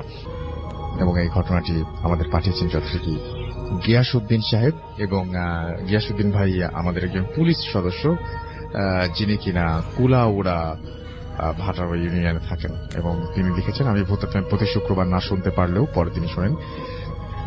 এবং তিনি বলেন যে, আমার এক সহকর্মীর সাথে ঘটে। আমার সহকর্মীর নাম সুমন দাস, সে একটি থানার এসআই। ঘটনাটি হলো সাপ নিয়ে। আমরা সকলেই সাপকে ভয় করি, এবং আমরা জানি সাপ একটি সরীসৃপ জাতীয় প্রাণী, কিন্তু সাপের মাঝেও ভয়ানক কিছু শক্তি আছে যা অনেকের অজানা। আমার এই ঘটনা শোনার পর হয়তো কিছুটা সাবধান হবেন, এবং সাপ মারার আগে যদি সাপের মাঝে অস্বাভাবিক কিছু দেখেন, মারবেন না। ঘটনায় যাই, আমি আমার ভাষায় ঘটনাটি বলছি। দিনটি ছিল 2009 সালের শীতকাল। ডিসেম্বর জানুয়ারির মধ্যে যে এলাকায় কর্মরত ছিলাম তার বেশিরভাগ পাহাড়ি এলাকা। তো একবার আমার থানার একটা খবর আসলো, উপজেলার একটি ইউনিয়নের চেয়ারম্যান বাড়িতে সাপ ধরতে গিয়ে একজন তরুণ সাপুড়ে সাপের কামড়ে প্রাণ হারিয়েছেন। পুলিশ লাশটি উদ্ধার করে ও ময়নাতদন্ত করে, কিন্তু পোস্টমর্টম রিপোর্টে উল্লেখ করা হয় ওই সাপুড়ে হার্ট অ্যাটাকে মারা গেছেন, কিন্তু প্রত্যক্ষদর্শীদের ভাষ্য মতে সাপের কামড়ে। যেহেতু এটিকে হত্যা কিংবা কোনো অপরাধ জাতীয় কিছু নয়, তাই চেয়ারম্যান কিছুটা স্থানীয়ভাবে শেষ করে ও সাপুড়ে পরিবারকে ক্ষতিপূরণ দেন। 1 মাস না যেতেই ওই চেয়ারম্যান আমায় ফোন দেন এবং আসতে বলেন। আমি সময় করে একবার গেলাম। ওনাকে বেশ চিন্তিত দেখালো, কারণ জানতে চাইলাম। উনি সব খুলে বললেন। উনি বললেন 2-3 দিন আগে ওনার কাজের ছেলে, ওনার ছেলে মেয়ে মিলে একটা সাপ মেরে ফেলে। এরপর থেকে তার বাড়িতে ব্যাপকভাবে সাপের উপদ্রব বৃদ্ধি পেয়েছে। এ ব্যাপারে তিনি আমাদের সাহায্য চান। আমি একটু অবাক সুরে বললাম, কি ধরনের সাহায্য? আমরা পুলিশ, সাপুরের কাজ করব নাকি? ঠাট্টা করেই বললাম। উনি বললেন, আমি চাই না দ্বিতীয়বার এমন দুর্ঘটনা ঘটুক। তিনি আগের বারের ওই সাপুরের মরার কথা মনে করিয়ে দিলেন। আমি ওনাকে বললাম, ঠিক আছে, আমরা যাব, আপনি দক্ষ কয়েকজন সাপুরের খোঁজ করুন। প্রায় 2 দিন পরে চেয়ারম্যান আমায় ফোন দিলেন এবং সকাল 10টায় আসতে বললেন। আমার সহকর্মী আমি গেলাম বাইক যোগে। প্রথমে আমি বাড়ির বর্ণনা দিই। বাড়ির আয়তন 40-50 বিঘা জমির মতন, 3টি পুকুর ও অনেক গাছপালা রয়েছে এবং বাড়ির আশেপাশে পাহাড়ের অস্তিত্ব রয়েছে। এলাকার কিছু লোকজন আসলো সাপ ধরা দেখতে। আমি আগেই বলি, আমি সব সাপুরের মন্ত্রতন্ত্র বিশ্বাস করি না। দেখলাম 10-12 জন সাপুরে তাদের কার্যক্রম চালিয়ে যাচ্ছে। তারা তাদের হাতে তাবিজ বাঁধছে এবং মাটির বাটিতে কিছু পানি রাখা, অর্থাৎ সাপ ধরার জন্য সাপুরেরা যা যা করে তা করছে। আমি ও আমার সহকর্মী রাজু আমরা চেয়ারম্যানের ঘরে গেলাম এবং তার প্রায় তখন সময় 12টার কাছাকাছি। আমি ঘর থেকে বেরিয়ে দেখলাম তারা বেশ কয়েকটা সাপ ধরেছে। বাড়ির বিভিন্ন জায়গা থেকে অনেক সাপ বেরিয়ে আসছে। উল্লেখ্য, ওরা আমায় ও আমার সহকর্মী রাজুকে তাবিজ দিয়েছিল। এত সাপ দেখে যে কেউ ভয় পাবে, আমি কেন যেন পকেট থেকে তাবিজ বের করে হাতে রাখলাম। দুপুর 12টা। আমি লক্ষ্য করলাম আশেপাশের পরিবেশের পরিবর্তন হচ্ছে, অর্থাৎ আশেপাশে একটু অন্ধকার হয়ে গেল। হঠাৎ পারিপার্শ্বিক অবস্থার পরিবর্তন দেখে আমি একটু অবাক হই। লক্ষ্য করলাম সাপুরদের কার্যক্রম একটু পরিবর্তন হচ্ছে। তারা সবাই দাঁড়িয়ে গেল, তাদের সর্দারের দিকে তাকিয়ে আছে সবাই। আরো কিছু সদস্য সর্দারের কাছে এসে বসে পড়লো। সাপুরে সর্দারকে একটু চিন্তিত লাগলো। আমি আগেই বলেছি তখন ছিল শীতকাল। এখন লক্ষ্য করলাম একটা ঝড়ের আগে পরিবেশ যেমন হয় ঠিক তেমন আবহাওয়া। আকাশ অন্ধকার, গাছপালার রং কেমন বিবর্ণ হয়ে গেল, খুব জোরে বাতাস প্রবাহিত হতে শুরু করলো। হঠাৎ আবহাওয়ার এমন পরিবর্তনে সবাই হতবাক। এখন শীতকাল চলছে, তারপরে হঠাৎ ঝড়ের আভাস। দেখলাম সাপুরে সর্দার উবু হয়ে মাটিতে বসে পড়ল। খুব জোরে কি সব মন্ত্রতন্ত্র পড়ছে এবং বারবার বিভিন্ন দোহাই দিচ্ছে বিভিন্ন। তখন আকাশে মেঘের গর্জন, সব মিলিয়ে এক ভয়ানক অবস্থা। আমরা সবাই দাঁড়িয়ে রইলাম চুপ করে। দেখলাম সাধারণ গোখরা সৃষ্টিকর্তা দোহাই দিয়ে তারা বারবার করে ইয়ে করছিল। তো দাঁড়িয়ে রইলাম। আমরা দেখলাম সাধারণ গোখরা সাপ থেকে অপেক্ষাকৃত বড়, তবে অজগর নয়, এমন একটি সাপ এসে সাপুরে সর্দারের সামনে হাজির। ফনা উঁচিয়ে আছে। সাপুরে সর্দার তা দেখে বসে পড়ল, তার পেছনে বসে পড়ল তাদের সমস্ত সদস্যরা। সবাই নীরব প্রায় 10-12 মিনিট। আমি সৃষ্টিকর্তার কাছে প্রার্থনা করলাম এই ভয়াবহ দৃশ্য থেকে মুক্তি পাওয়ার জন্য। এরপর সাপুরে উঠে দাঁড়ালো। দেখলাম অদ্ভুত সাপটা উধাও হয়ে গেল।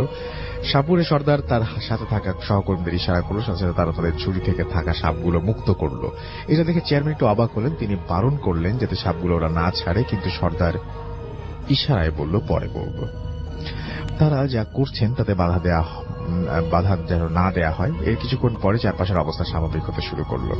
প্রায় 10 মিনিট পরে সাপুরে সর্দার গোসল করে আসলো। আমি প্রশ্ন করলাম, আপনি এমন করলেন কেন? এসবের মানে কি? তখন সাপুরে বললেন, দেখুন স্যার, আমি ভুল করেছি।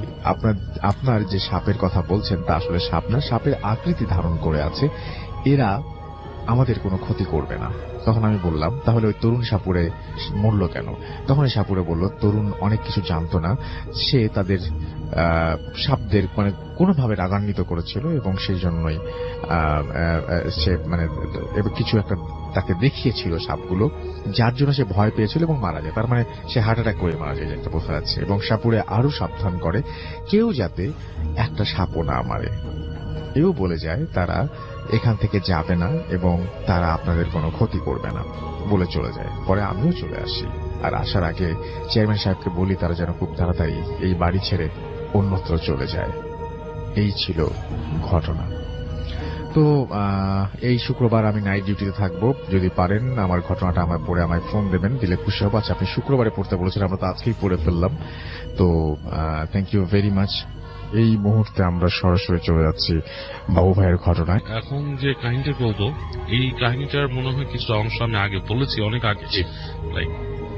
লাইক আজকে যেহেতু ভূতের ফিল্মের বার্থডে, আমি চাচ্ছি সেই ঘটনাটা বেশ সুন্দর করে রিকল করতে। প্লিজ অনেকেই নতুন শ্রোতা আছে, অনেকে ভালো হয়। তো আমরা ডক্টর আলিফের দ্বিতীয় ঘটনাটা শুনে আসবো। আশা করছি এই ঘটনাটাও আপনাদের অনেক আনন্দ দেবে। চলুন শুনে আসি ঘটনাটি। জি, থ্যাংক ইউ রাসেল ভাই। আমার দ্বিতীয় ঘটনাটি হচ্ছে একজন মর্গের দারোয়ানের। জি, মর্গের দারোয়ান বলতে কি, মর্গের কেয়ারটেকার। তো তিনি প্রায় অনেক দিন ধরে, প্রায় 16 বছর এই চাকরিতে জড়িত।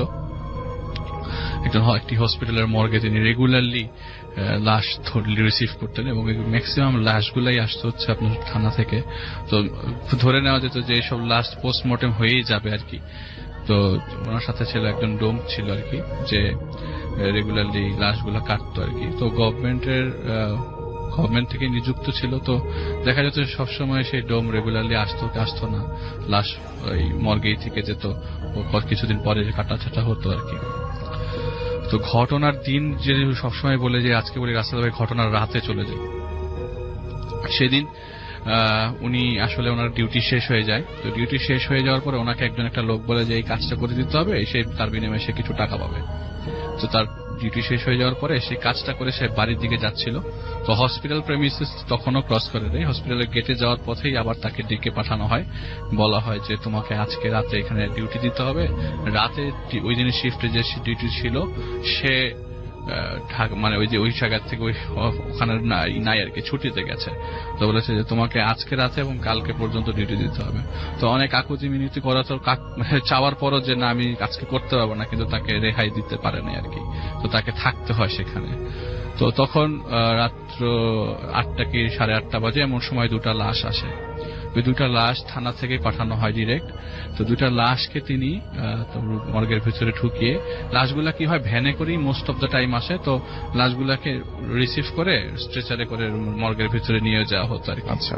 তো রাসেল ভাই উনি 2টা লাশ রাখতে এমন সময় কারেন্ট চলে যায়। তো কারেন্ট চলে গেলে রাসেল ভাই জেনারেটর ওই হসপিটালের একটা পোর্শনে থাকতো, কিন্তু এই মর্গ পোর্শনটাতে জেনারেটর লাইন আসতো না। তো অন্ধকার থাকবার কারণে ওই সাইডটা একটু পেছন দিকে পড়ে যায়। তো অন্ধকার থাকবার কারণে তিনি ওই রুম থেকে বের হয়ে একটু সামনের দিকে যায়। এটা 1998 সালের ঘটনা। তো রুম থেকে সামনে বের হয়ে যায় সিগারেট খেতে খেতে। তো বেরিয়ে দাঁড়ানোর পরে যে অন্ধকার হয়ে আছে, তো একটু গেটের দিকে যেতেই এমন সময় একটা ছেলে ভ্যানে করে একটা ডেড বডি নিয়ে আসে। আচ্ছা। তো ডেড বডি নিয়ে আসার পরে এই ছেলেটাকে সে চেনে, মানে ছেলেটা ওই গ্রামেরই, তার যে পরিচিত গ্রামেরই একটা ছেলে। বলে কি রে বাবা বেটা, তুই এখানে কি করিস? তো বলে যে আমি একটা ডেড বডি নিয়ে আসছি, আসলে থানা থেকে নিয়ে আসছি। সেই সকালবেলা ডেড বডিটা পাইছি, থানায় নিয়ে গেছিলাম। বলে যে ফুলে টুলে একেবারে শেষ, আর ডেড বডিটা 2টা ভাগে বিভক্ত। তো বলে যে আচ্ছা ঠিক আছে, চাটাই যে ডেড বডিটা পেঁচানো। তো ঠিক আছে, তুই আমাকে হেল্প কর, মর্গের ভিতরে রেখে দিই। তো সামান্য একটু আলো দিয়ে মোটামুটি একটা কপি কোথার থেকে যেন অ্যারেঞ্জ করে নিয়ে এসে কপিটা বলেছে আবার দিয়ে আসতে হবে। তো কপিটা দিয়ে এসে মর্গের ভিতরে লাশ রেখে সে আবার কপিটা ওই জায়গায় দিয়ে এসে বলে ঠিক আছে তুই চলে যা। বলে যে আপনি ডেড বডিটা রেখে গেলাম, এখন কথা হচ্ছে যে আমি তো ডেড বডি নিয়ে আসছি, এই অন্ধকারের ভিতরে আমি তো বাড়িতে যেতে পারবো না, আপনি যদি পারেন আমাকে একটু আগায় দেন। তো দেখলো যে এখন ইলেকট্রিসিটি আসে না, ভিতরে তো বাইরে দাঁড়িয়ে থাকতে হবে। তো ওর একটু বাড়ি পর্যন্ত আগায় দিয়ে আসে। তো ওই হসপিটাল থেকে তার বাড়ি পর্যন্ত যেতে প্রায় 2 কিলোমিটার ম্যাক্সিমাম। তো হাঁটতে হাঁটতে কথা বলতে বলতে ছেলেটার প্রায় বাসা ওই যে জায়গায় নামিয়ে যায় আর কি, সেই জায়গা থেকে ছেলেটার বাসা 2 থেকে 3 মিনিট। তো ছেলেটাকে বলছে তুই চলে যা, আমি ব্যাক করি। তো হসপিটালের দিকে সে রওনা দেয়, হাঁটা দেয়। তো হাঁটতে হাঁটতে প্রায় 5-10 মিনিট হাঁটার পরে তিনি দেখেন একটা মেয়ে বসে বসে কাঁদছে। তো মাঝখান দিয়ে একটা জিনিস স্কিপ করে গেছে রাসেল ভাই, যখন এই ছেলেটা ডেড বডি নিয়ে আসে তো তখন উনি জিজ্ঞেস করে যে ডেড বডিটা কার, বলে যে একটা ডেড বডিটা মেয়ের। তো জিজ্ঞেস করতেছে বয়স কত, বলে বয়স 18 কি 19 হবে, আর ডেড বডিটা ফুল সেকেন্ড, আগে আগে আনিস নাই কেন? বলে যে আরে কি বলবো, সকালবেলা থানায় নিয়ে গেছি, থানায় ডিউটি অফিসার নাই, তো এই ডেড বডি পড়েছিল একদম গরমের মধ্যে গলিত অবস্থা, গন্ধ বেরিয়ে যাওয়ার মতো অবস্থা আর কি, ফুলে গেছে ডেড বডিটা বাই দিস টাইম, রাত তখন 11টা বাজে। তো উনি বলল যে এই অবস্থার কারণে একটু ফুলে গেছে, আপনি একটু ভিতরে ঠিক মতো ঢুকান। তো ওই বাসায় ছেড়ে দিয়ে আসে, সে রাস্তার মধ্যে যাচ্ছিল, এমন সময় দেখে একটা মেয়ে কাঁদছে। আচ্ছা, তো বলে যে আপনার কোনো সমস্যা? তো বলে যে আমার বোনকে সকালবেলা বাসার থেকে আর খুঁজে পাচ্ছে না, তো জামাইয়ের বাসায় ছিল, সেই বাসা থেকে বের হয়েছে, এখনো বাসায় যায়নি, অনেক সারাটা দিন খুঁজলাম, বোনটাকে খুঁজে পাইনি। তো উনি বলল যে আচ্ছা আপনার বোনের বয়স কত হইতে পারে? তো বলে যে আমার বোনের বয়স 19 বছর। বলে শোনেন, আমি আসলে আল্লাহ মাফ করুক, আমার কাছে একটা ডেড বডি এসছে, আপনি যদি চান তাহলে ডেড বডিটা একবার চেক করে যাইতে পারেন, কারণ ডেড বডিটা আপনার বোনেরও হইতে পারে, আর ডেড বডিটা বেওয়ারিশ, তো এখনো কোনো শনাক্তকারী আসে নাই। তো মহিলা বলে যে, মহিলা তখনও কান্না করতে থাকে, তারও বেশি কান্না বেড়ে যায়। তখন উনি বলল যে আসলে আমার চাকরি তো 16 বছর, প্রথম অনেক মানুষজন কান্না করতো, তখন সান্ত্বনা দিতে পারতাম না, এখন আর এগুলা তেমন একটা গায়ে লাগে না, লোকজন কান্না করে, কেউ ক্লেম করে এসে নিয়ে যায়, শনাক্ত করে, কেউ শনাক্ত করে না, গভর্নমেন্টের টাকা পয়সায় দাফন করে দেওয়া হয়। তো ওই মহিলা তার সাথে হাঁটা ধরে ওই মহিলা হসপিটাল পর্যন্ত গেল, তখন পর্যন্ত কারেন্ট আসে রাত তখন 12টার উপরে। আচ্ছা, 12:30টার কাছাকাছি। আর যেহেতু ওই যে বললাম গভর্নমেন্টের নিযুক্ত ডোম, কোন সময় আসে কোনো ঠিক ঠিকানা নেই, কখন আসে, রাত কখনো 3টার দিকে আসে, 4টার দিকে, কখনো 10টার দিকেও আসে একদম। তো ওই মহিলা প্রায় ঘন্টাখানেক ওয়েট করে ডেড বডিটা দেখবার জন্য। তো ইলেকট্রিসিটি না আসার কারণে ওই মর্গের ভিতরে আবার ঢুকে ডেড বডি দেখাবে, এই অন্ধকারের মধ্যে তো সম্ভব না, আবার কপি নিয়ে আসতে যাবে। তো বলে যে আপনি এক কাজ করেন, ডেড বডি তো ভিতরে আজকে আপনি কোনোভাবেই নিতে পারবেন না, তো আপনি কালকে নিয়ে যান।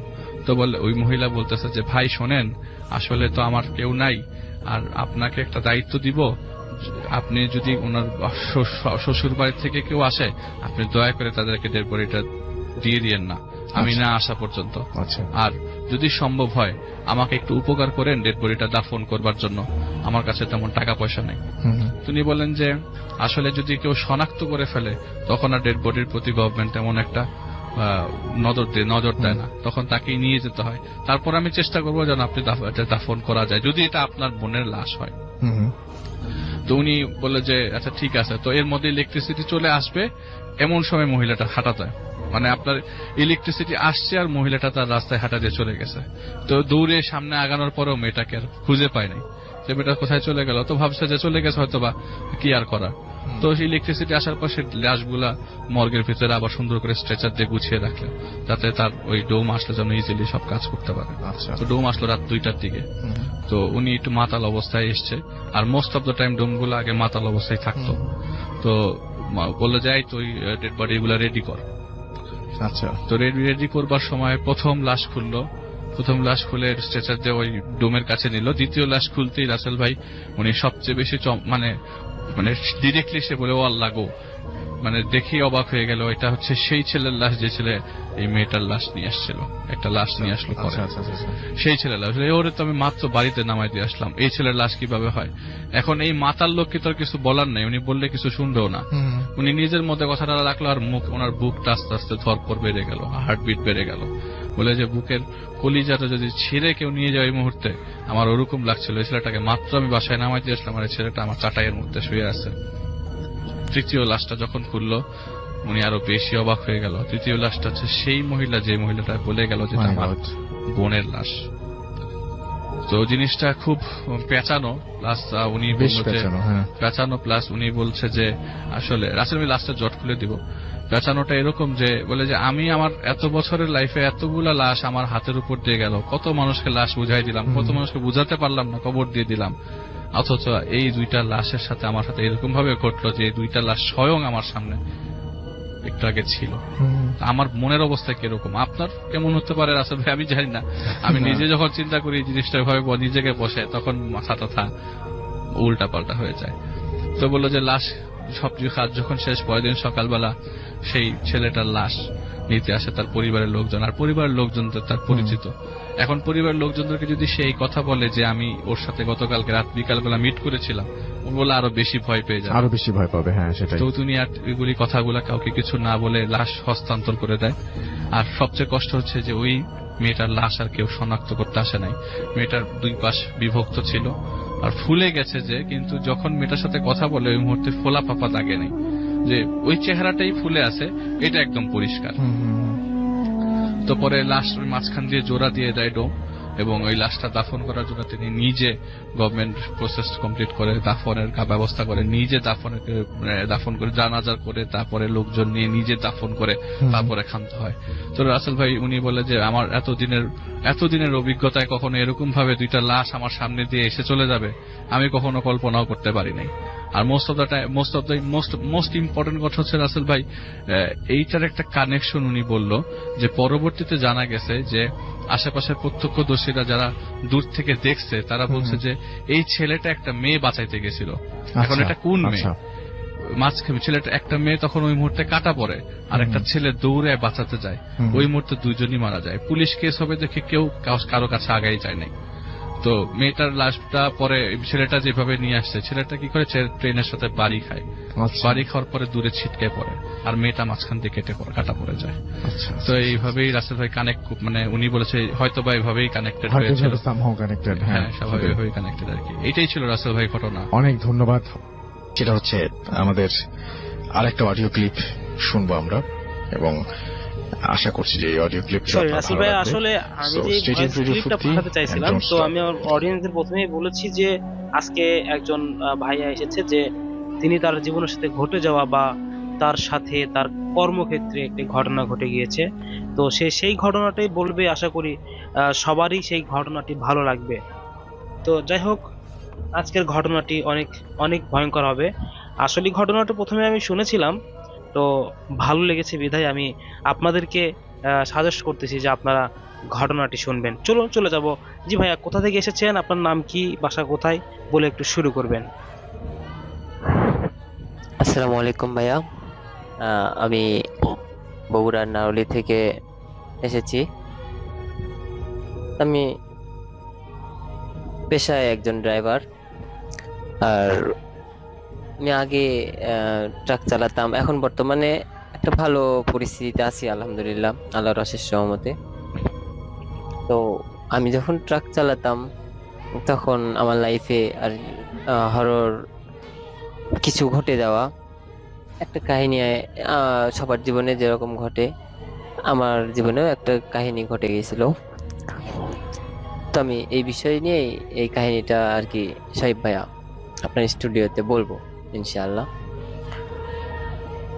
তো আমি তখন ট্রাক চালাতাম, বগুড়া থেকে ঝিনাইদহের উদ্দেশ্যে রওনা হয়েছি মুরগির বাচ্চা নিয়ে। আমি মুরগির গাড়ি চালাতাম তখন, ধানসারি থেকে মুরগির বাচ্চার গাড়ি নিয়ে আমি আর কি রওনা দিয়েছিলাম। আমার যে ভাইয়ের কাছে আমি যাচ্ছিলাম, ভাইয়ের নাম জাহিদ ভাই। তো জাহিদ ভাইয়ের সঙ্গে কথা বলে আর কি বগুড়া থেকে রওনা দিচ্ছি। মোটামুটি কুষ্টিয়া পার হওয়ার পরে আবার জাহিদ ভাইয়ের সঙ্গে কথা বললাম। জাহিদ ভাইয়ের সঙ্গে ঝিনাইদহ এক পর্যায়ে দেখা হয়ে গেল। ওখান থেকে আনলোড করলাম। কিছু মাল আনলোড করার পরে জাহিদ ভাই আমাকে অনেক রিকোয়েস্ট করলো। প্রায় তখন রাত 1:30টার মতো বাজে, 1:30 এরকম আনুমানিক হবে। আর আমি জাহিদ ভাইয়ের সঙ্গে রাতে খাওয়া দাওয়া শেষ করলাম হোটেলে। উনি অনেক রিকোয়েস্ট করে খাওয়া দাওয়া করারও। মাসটা ছিল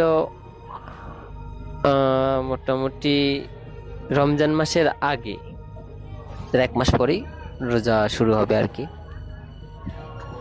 তো আমরা ঝিনাইদহতে কিছু মাল আনলোড করার পরে অল্প কিছু মাল ছিল গাড়িতে। তো জাহিদ ভাই, উনি আমার অনেক শ্রদ্ধেয় ভাজন বড় ভাই, তো উনি রিকোয়েস্ট করলো যে এই বাকি মালটুকু তাকে যেন আমি মাগুরাতে পৌঁছাই দিই। এই সময় ঝিনাইদহ থেকে মাগুরার দূরত্ব প্রায় 29 কিলোর মতো, 29 কি 30 কিলোর মতো হবে। তো আমি ওই রাত্রে আসলে ওই রাস্তা দিয়ে যাইতে চাচ্ছিলাম না, কারণ সেই সময় ওই রোডটা অনেক খারাপ ছিল, ভালো ছিল না। আমার জানা মতে, আমরা গাড়ি চালাই, আমরা জানি যে সাধারণত রাত 1টার পরে ওই রোডটা একদম শুনশান নীরব একটা রোড, আশেপাশে তেমন কোনো বাড়িঘর নেই, চতুর্পাশে ফাঁকা ছিল। তো একটু ভয় পাচ্ছিলাম, কিন্তু বড় ভাইয়ের রিকোয়েস্ট না করতেও পারতেছিলাম না। এমত অবস্থায় মানে মনে একটা সাহস নিয়ে, মনোবল তৈরি করে নিয়ে আমি রওনা হলাম, আল্লাহর নামে রওনা দিলাম। তো ঠিক আছে, ইনশাআল্লাহ তো যাই, বড় ভাই যেহেতু সাথে আছে, তো আমরা মাগুরার উদ্দেশ্যে রওনা হলাম। আমি, আমার হেল্পার আর সাথে জাহিদ ভাই ছিল। যাওয়ার সময় মোটামুটি তেমন কোনো সমস্যা হয়নি, মোটামুটি আমরা ভালোই যাচ্ছিলাম। কিন্তু ওই রোডটা ছিল অনেক বাঁকানো রোড, সাবধানতার সঙ্গেও গাড়ি চালানো লাগতেছিল। আর তিনজনে অনেক ভয়ে ছিলাম যে ডাকাতি এলাকা, ওই রোডে অনেক ডাকাতি হয়। তো এই বিষয়গুলো ফলো করে গাড়ি চালাচ্ছিলাম। তো এই পর্যায়ে রোডের আশেপাশে অনেক মাজার, বড় বড় বটগাছ ছিল। তো এগুলো দেখে একটু ভয় লাগতেছিল সাহেব ভাইয়া। আপনারা তো গেলেন, তারপরে আসার পথে কি কোনো ভয়ঙ্কর ঘটনা ঘটেছিল কিনা? হ্যাঁ, আমি ওইটাই বলতে চাচ্ছি, কারণ এটা তো যাওয়ার সময় আমি দেখে যাচ্ছি, আর জাহিদ ভাই আমাকে বারবার ইনফর্ম করতেছিল যে এই জায়গাটা খারাপ, এই জায়গাটাতে সালাম দিয়ে পার হতে হয়, এখানে মাজার আছে, এই গাছটা অনেক ভয়ঙ্কর, তো এদিকে যখন যাবা তুমি দেখে শুনে যাওয়া আর কি। তো আমি এক পর্যায়ে মাগুরায় পৌঁছে গিয়ে মাগুরা পৌঁছানোর পরে মোটামুটি প্রায় 2:30টার মতো বাজে। তো জাহিদ ভাইয়ের বাসায় গিয়ে আবার রাতে খাওয়া দাওয়া করি। খাওয়া দাওয়া করে মোটামুটি 3টার পরে ওখান থেকে বের হয়ে জাহিদ ভাইয়ের বাসা থেকে, বগুড়ার উদ্দেশ্যে জাহিদ ভাইয়ের বাসা থেকে 3টার দিকে বের হই। তো আমার কাছে সব থেকে একটু মানে আমার ভয় লাগতেছিল যে আসার সময় জাহিদ ভাই সঙ্গে ছিল, তিনি পরিচিত লোক, পরিচিত রোড, তার রাস্তাঘাটে উনি অনেক ডিরেকশন দিচ্ছিল। মোটামুটি যাওয়ার সময় পথটা আমার জন্য সহজ হয়ে গেছিল। হঠাৎ করে কি রাস্তার ভিতরে কোনো কিছু আক্রমণ করেছিল কিনা? আপনি যে কথাটা আমাকে প্রথমে শুনাইলেন যে ভাইয়া আসার পথে একটা সাদা কাপড় পরা একটা ব্যক্তি আমার গাড়ির পিছনে এসেছিল, তো সেইটার বিষয়ে একটু বলবেন অবশ্যই। হ্যাঁ, অবশ্যই আমি যেটা বলবো, আসার পথে আর কি মানে আমি অনেকটা পথ চলে আসছিলাম। চলে আসার পরে ওই পথের মধ্যে একটা জায়গা ছিল, যে মানে এই জায়গাটুকুর ভিতরে দূরত্ব বেশি না, এই 2 কিলোর মতো রাস্তা হবে। তো এই পাশের থেকে ওই পাশে এই 2 কিলো রাস্তার ভিতরে কোনো মানে দোকান কিংবা তেল পাম্প, পেট্রোল পাম্প, এগুলো কোনো কিছুই নাই আর কি। এই 2 কিলো রাস্তা একেবারে ফাঁকা। তো আমি তো আসলে ভয় করতেছিলাম ডাকাতের, যে ডাকাত ধরে কিনা। রাস্তা ছিল অনেক আঁকা পাকা রাস্তা, শুনশান, কোনো গাড়ি নাই, কেউ নাই, একটা লোক নাই, কিছু নাই। আমি আর আমার হেল্পার শুধু একা একা আসছি। তেমত অবস্থায় আসছে, আমি ওই স্ট্যান্ডটা যখন পার হলাম, পার হওয়ার পরে মানে আমার এটুকু খেয়াল আছে যে আমি স্ট্যান্ড পার হওয়ার পরে 2 কিলো যাওয়ার পরে একটা পেট্রোল পাম্প পাবো, আর ওই পেট্রোল পাম্পের সঙ্গে চায়ের দোকান আছে। আমি ওই চায়ের দোকানে গিয়ে বসবো, বসে চাটা খাবো। হ্যাঁ, মানে রাতে আর কি চা খাবো, চা খেয়ে আবার আমি রওনা দিব। তো এরকম একটা নিয়ত নিয়ে আমি আসতেছি। আসার এমন অবস্থায় আমি আস্তে আস্তে হঠাৎ খেয়াল করলাম যে মানে আমার গাড়ির উপর থেকে ধাপ করে একটা শব্দ আসলো। তো ধাপ করে শব্দ আসার পরে আমি তো একটু আতঙ্কিত, আমার হেল্পারও আতঙ্কিত হয়ে, আমরা দুইজন আতঙ্কিত হয়ে গেছি। নির্জন জায়গা, যে তার ভিতরে আমাদের ভিতরে ভয় যে মানে ডাকাত ধরে কিনা, মানে ডাকাতি, মানে এটা ডাকাতের কোনো কৌশল কিনা। আসলে জিমে মানে ভয়ঙ্কর একটা অলৌকিক কিছু করতেছে। হ্যাঁ, আসলে আমি প্রথমে আমি প্রস্তুত ছিলাম না এই বিষয়ের জন্য। আমি এই কাহিনীটার জন্য আসলে একদমই প্রস্তুত ছিলাম না। আমার ধারণা ছিল আমি ডাকাতের ভয় করতেছিলাম যে আমাকে ডাকাত আক্রমণ করে কিনা। আচ্ছা, আপনি লুকিং গ্লাসে কখনো দেখেছেন কি যে কি পড়েছিল উপরে, দেখার চেষ্টা করেছিলেন কিনা, বা লুকিং গ্লাসের মধ্যে কিছু অলৌকিক কোনো কিছু দেখছিলেন কিনা, উপরে কিছু আছে কিনা? না ভাই, মানে লুকিং গ্লাসে না, আমি বলতেছি আসলে ঘটনাটা আমার সঙ্গে ঘটে গেছে, মানে খুবই হৃদয় বিদারক একটা ঘটনা। তো যে ঘটনাটা ঘটে যায়, আমি আসলে ওই ঘটনাটার জন্য মোটেই প্রস্তুত ছিলাম না সাহেব ভাইয়া। আমি আপনাকে কিভাবে বলবো আমি বোঝাতে পারতেছি না। আসলে যে দেখেন, হ্যাঁ, মনে পড়ে আমার গা শিউরে উঠে গেছে। এরকম একটা হৃদয় বিদারক কাহিনী আমি ফেস করব কখনো কল্পনা করিনি। তো পরে এরকম হওয়ার পরে কিছুক্ষণ স্টপ, আমি রানিং ছিলাম, গাড়ি আমি ব্রেক করিনি, শুনশান নির্জন জায়গা। মানে আমি প্রথমে ভাবছিলাম যে এটা হয়তো বা ডাকাতদের কোনো একটা চালাকি, কারণ ডাকাতরা সাধারণত এইরকম রানিং গাড়িতে ঢিল মারে, তারপরে গাড়ির নিচে হয়তো বা স্টিলে প্লেট দিয়ে দেয় যাতে হ্যাঁ চাকা বাস্ট হয়ে যায়, কিংবা মানে এমন আতঙ্কিত সাউন্ড হয় যেটা শোনার পরে যে ড্রাইভার মানে গাড়ি ব্রেক দিতেই হবে, এরকম একটা বিষয়। না, আমি ওখানে ব্রেক দিইনি। তো আসলে কি ওটা ডাকাতেরই কোনো হাত ছিল নাকি ভয়ঙ্কর কোনো? না না না, এটা ডাকাতের কোনো কিছু ছিল না। এটা একটা ভয়ঙ্কর মানে ঘটনা আমার সঙ্গে ঘটতে যাচ্ছে, মানে এখান থেকে শুরু। তো গাড়ির ভিতরে সাউন্ড পাওয়ার পরে আমি কিছুক্ষণ চিন্তা ভাবনা করলাম, যে খেয়াল রাখলাম গাড়ির প্রতি, যে আসলে আমার গাড়ির কোনো সমস্যা হলো কিনা, যেমন চাকা বাস্ট কিংবা গাড়ির শ্যাফট খুলে যাওয়া, আদার্স আরো অনেক সমস্যা আছে। এই ইস্যুগুলো ধরার চেষ্টা করলাম। না, আমার গাড়ি মোটামুটি ঠিকই চলতেছিল। খেয়াল করবেন সাহেব ভাইয়া, আমার হাতে রাস্তা কিন্তু মাত্র 2 কিলো রাস্তা, আর আমার গাড়ির স্পিড মোটামুটি 60 থেকে 70 এর মধ্যে ছিল। 60 থেকে 70 স্পিড থাকলে সাধারণত 2 কিলো রাস্তা যাইতে 3 মিনিটের মতো সময় লাগে। 3 মিনিটের মতো সময় লাগে। তো আমি সেই অবস্থায় গাড়ির সামনে আমার ঘড়ি আছে, আমি ঘড়ি ফলো করছিলাম। মানে যখন ওই শব্দটা হয় তখন আমি ঘড়িটা ফলো করছিলাম যে কয়টা বাজে, যে আমরা এখন এই জায়গায় কয়টা বাজে, কি অবস্থা, মানে ডাকাতি প্রস্তুতি হচ্ছে কিনা, এরকম একটা বিষয় বিবেচনা করতেছিলাম। তো সে সময় আমি দেখছি ঘড়ি সময় ছিল 3:28 কি 27 এরকম হবে, মানে 3:30টার মাঝামাঝি। কারণ আমি ওখান থেকে খাওয়া দাওয়া করে 3টার পরে বের হয়েছি, মোটামুটি এটুকু আসতে আমার 20-25 মিনিট সময় লেগে গেছে। হ্যাঁ, মানে আধা ঘন্টা 1 ঘন্টার রাস্তার মতো। তো আমি আর কি আস্তে আস্তে ঘড়ি খেয়াল করলাম যে 27 কি 28 বাজে। হ্যাঁ, তারপরে রাস্তার মতো, রাস্তা ফাঁকা রাস্তা, আমি আমার মতো টেনে যাচ্ছি।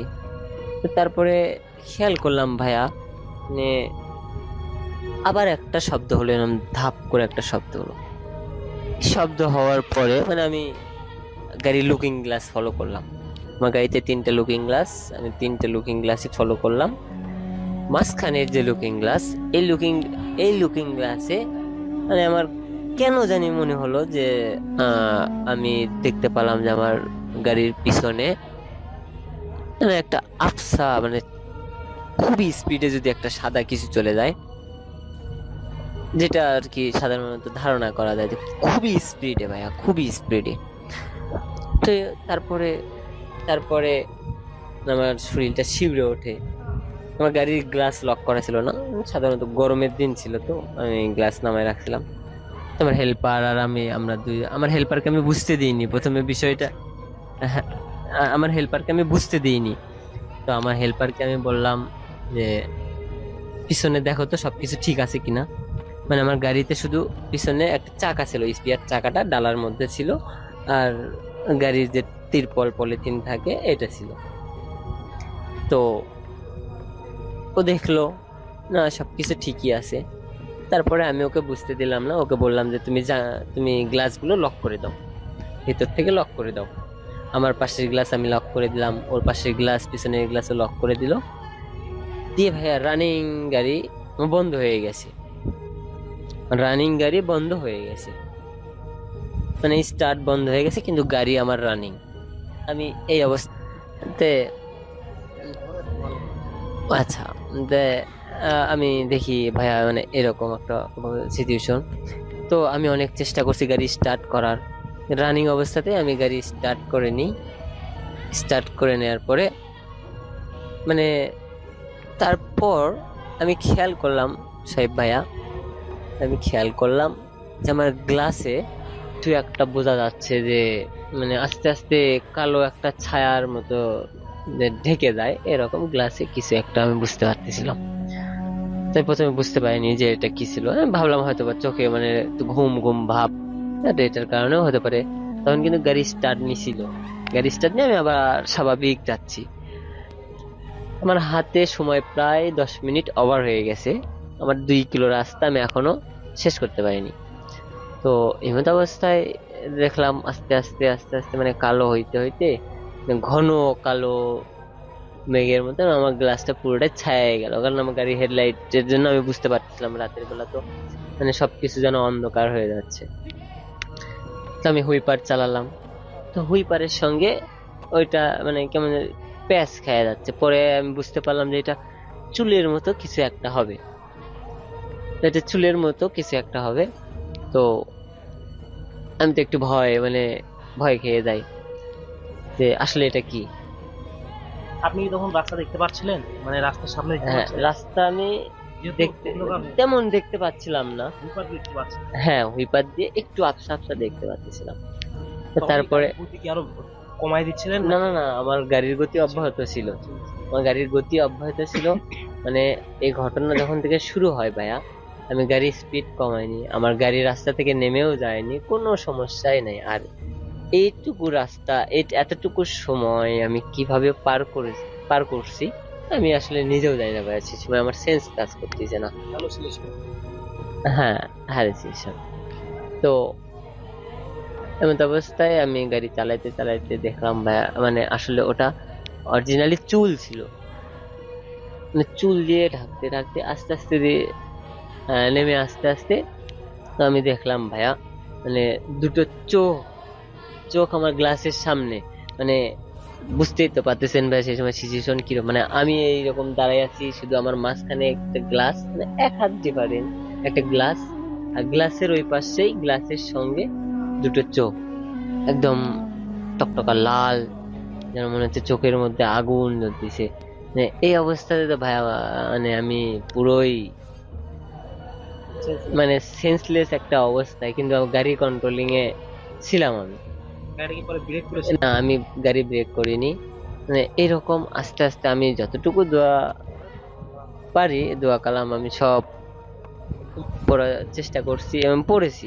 পড়ার পরে মানে এরকম কতটুকু সময় কাটছে তা জানি না, আমি দেখতে হুট করেই কিছুই নাই ভাইয়া, কিচ্ছু নাই। হ্যাঁ আসলে হ্যাঁ আমি পরে বুঝতে পারলাম যে আসলে জায়গাটুকুই একটু হরর টাইপের।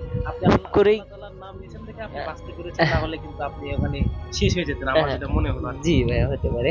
আমি তারপরে ওখান থেকে মানে জাস্ট যখন দেখি কিচ্ছু নাই, তার 1 মিনিটের ভিতরে আমি আমার গন্তব্যস্থলে চলে আসছি। অথচ ভাইয়া এইটুকু সময় আমার সঙ্গে প্রায় 17 মিনিট কেটে গেছে। 3 মিনিটের রাস্তা 17 মিনিট, অথচ আমার গাড়ি আমার রানিং অব্যাহত ছিল, একই রকম স্পিডে।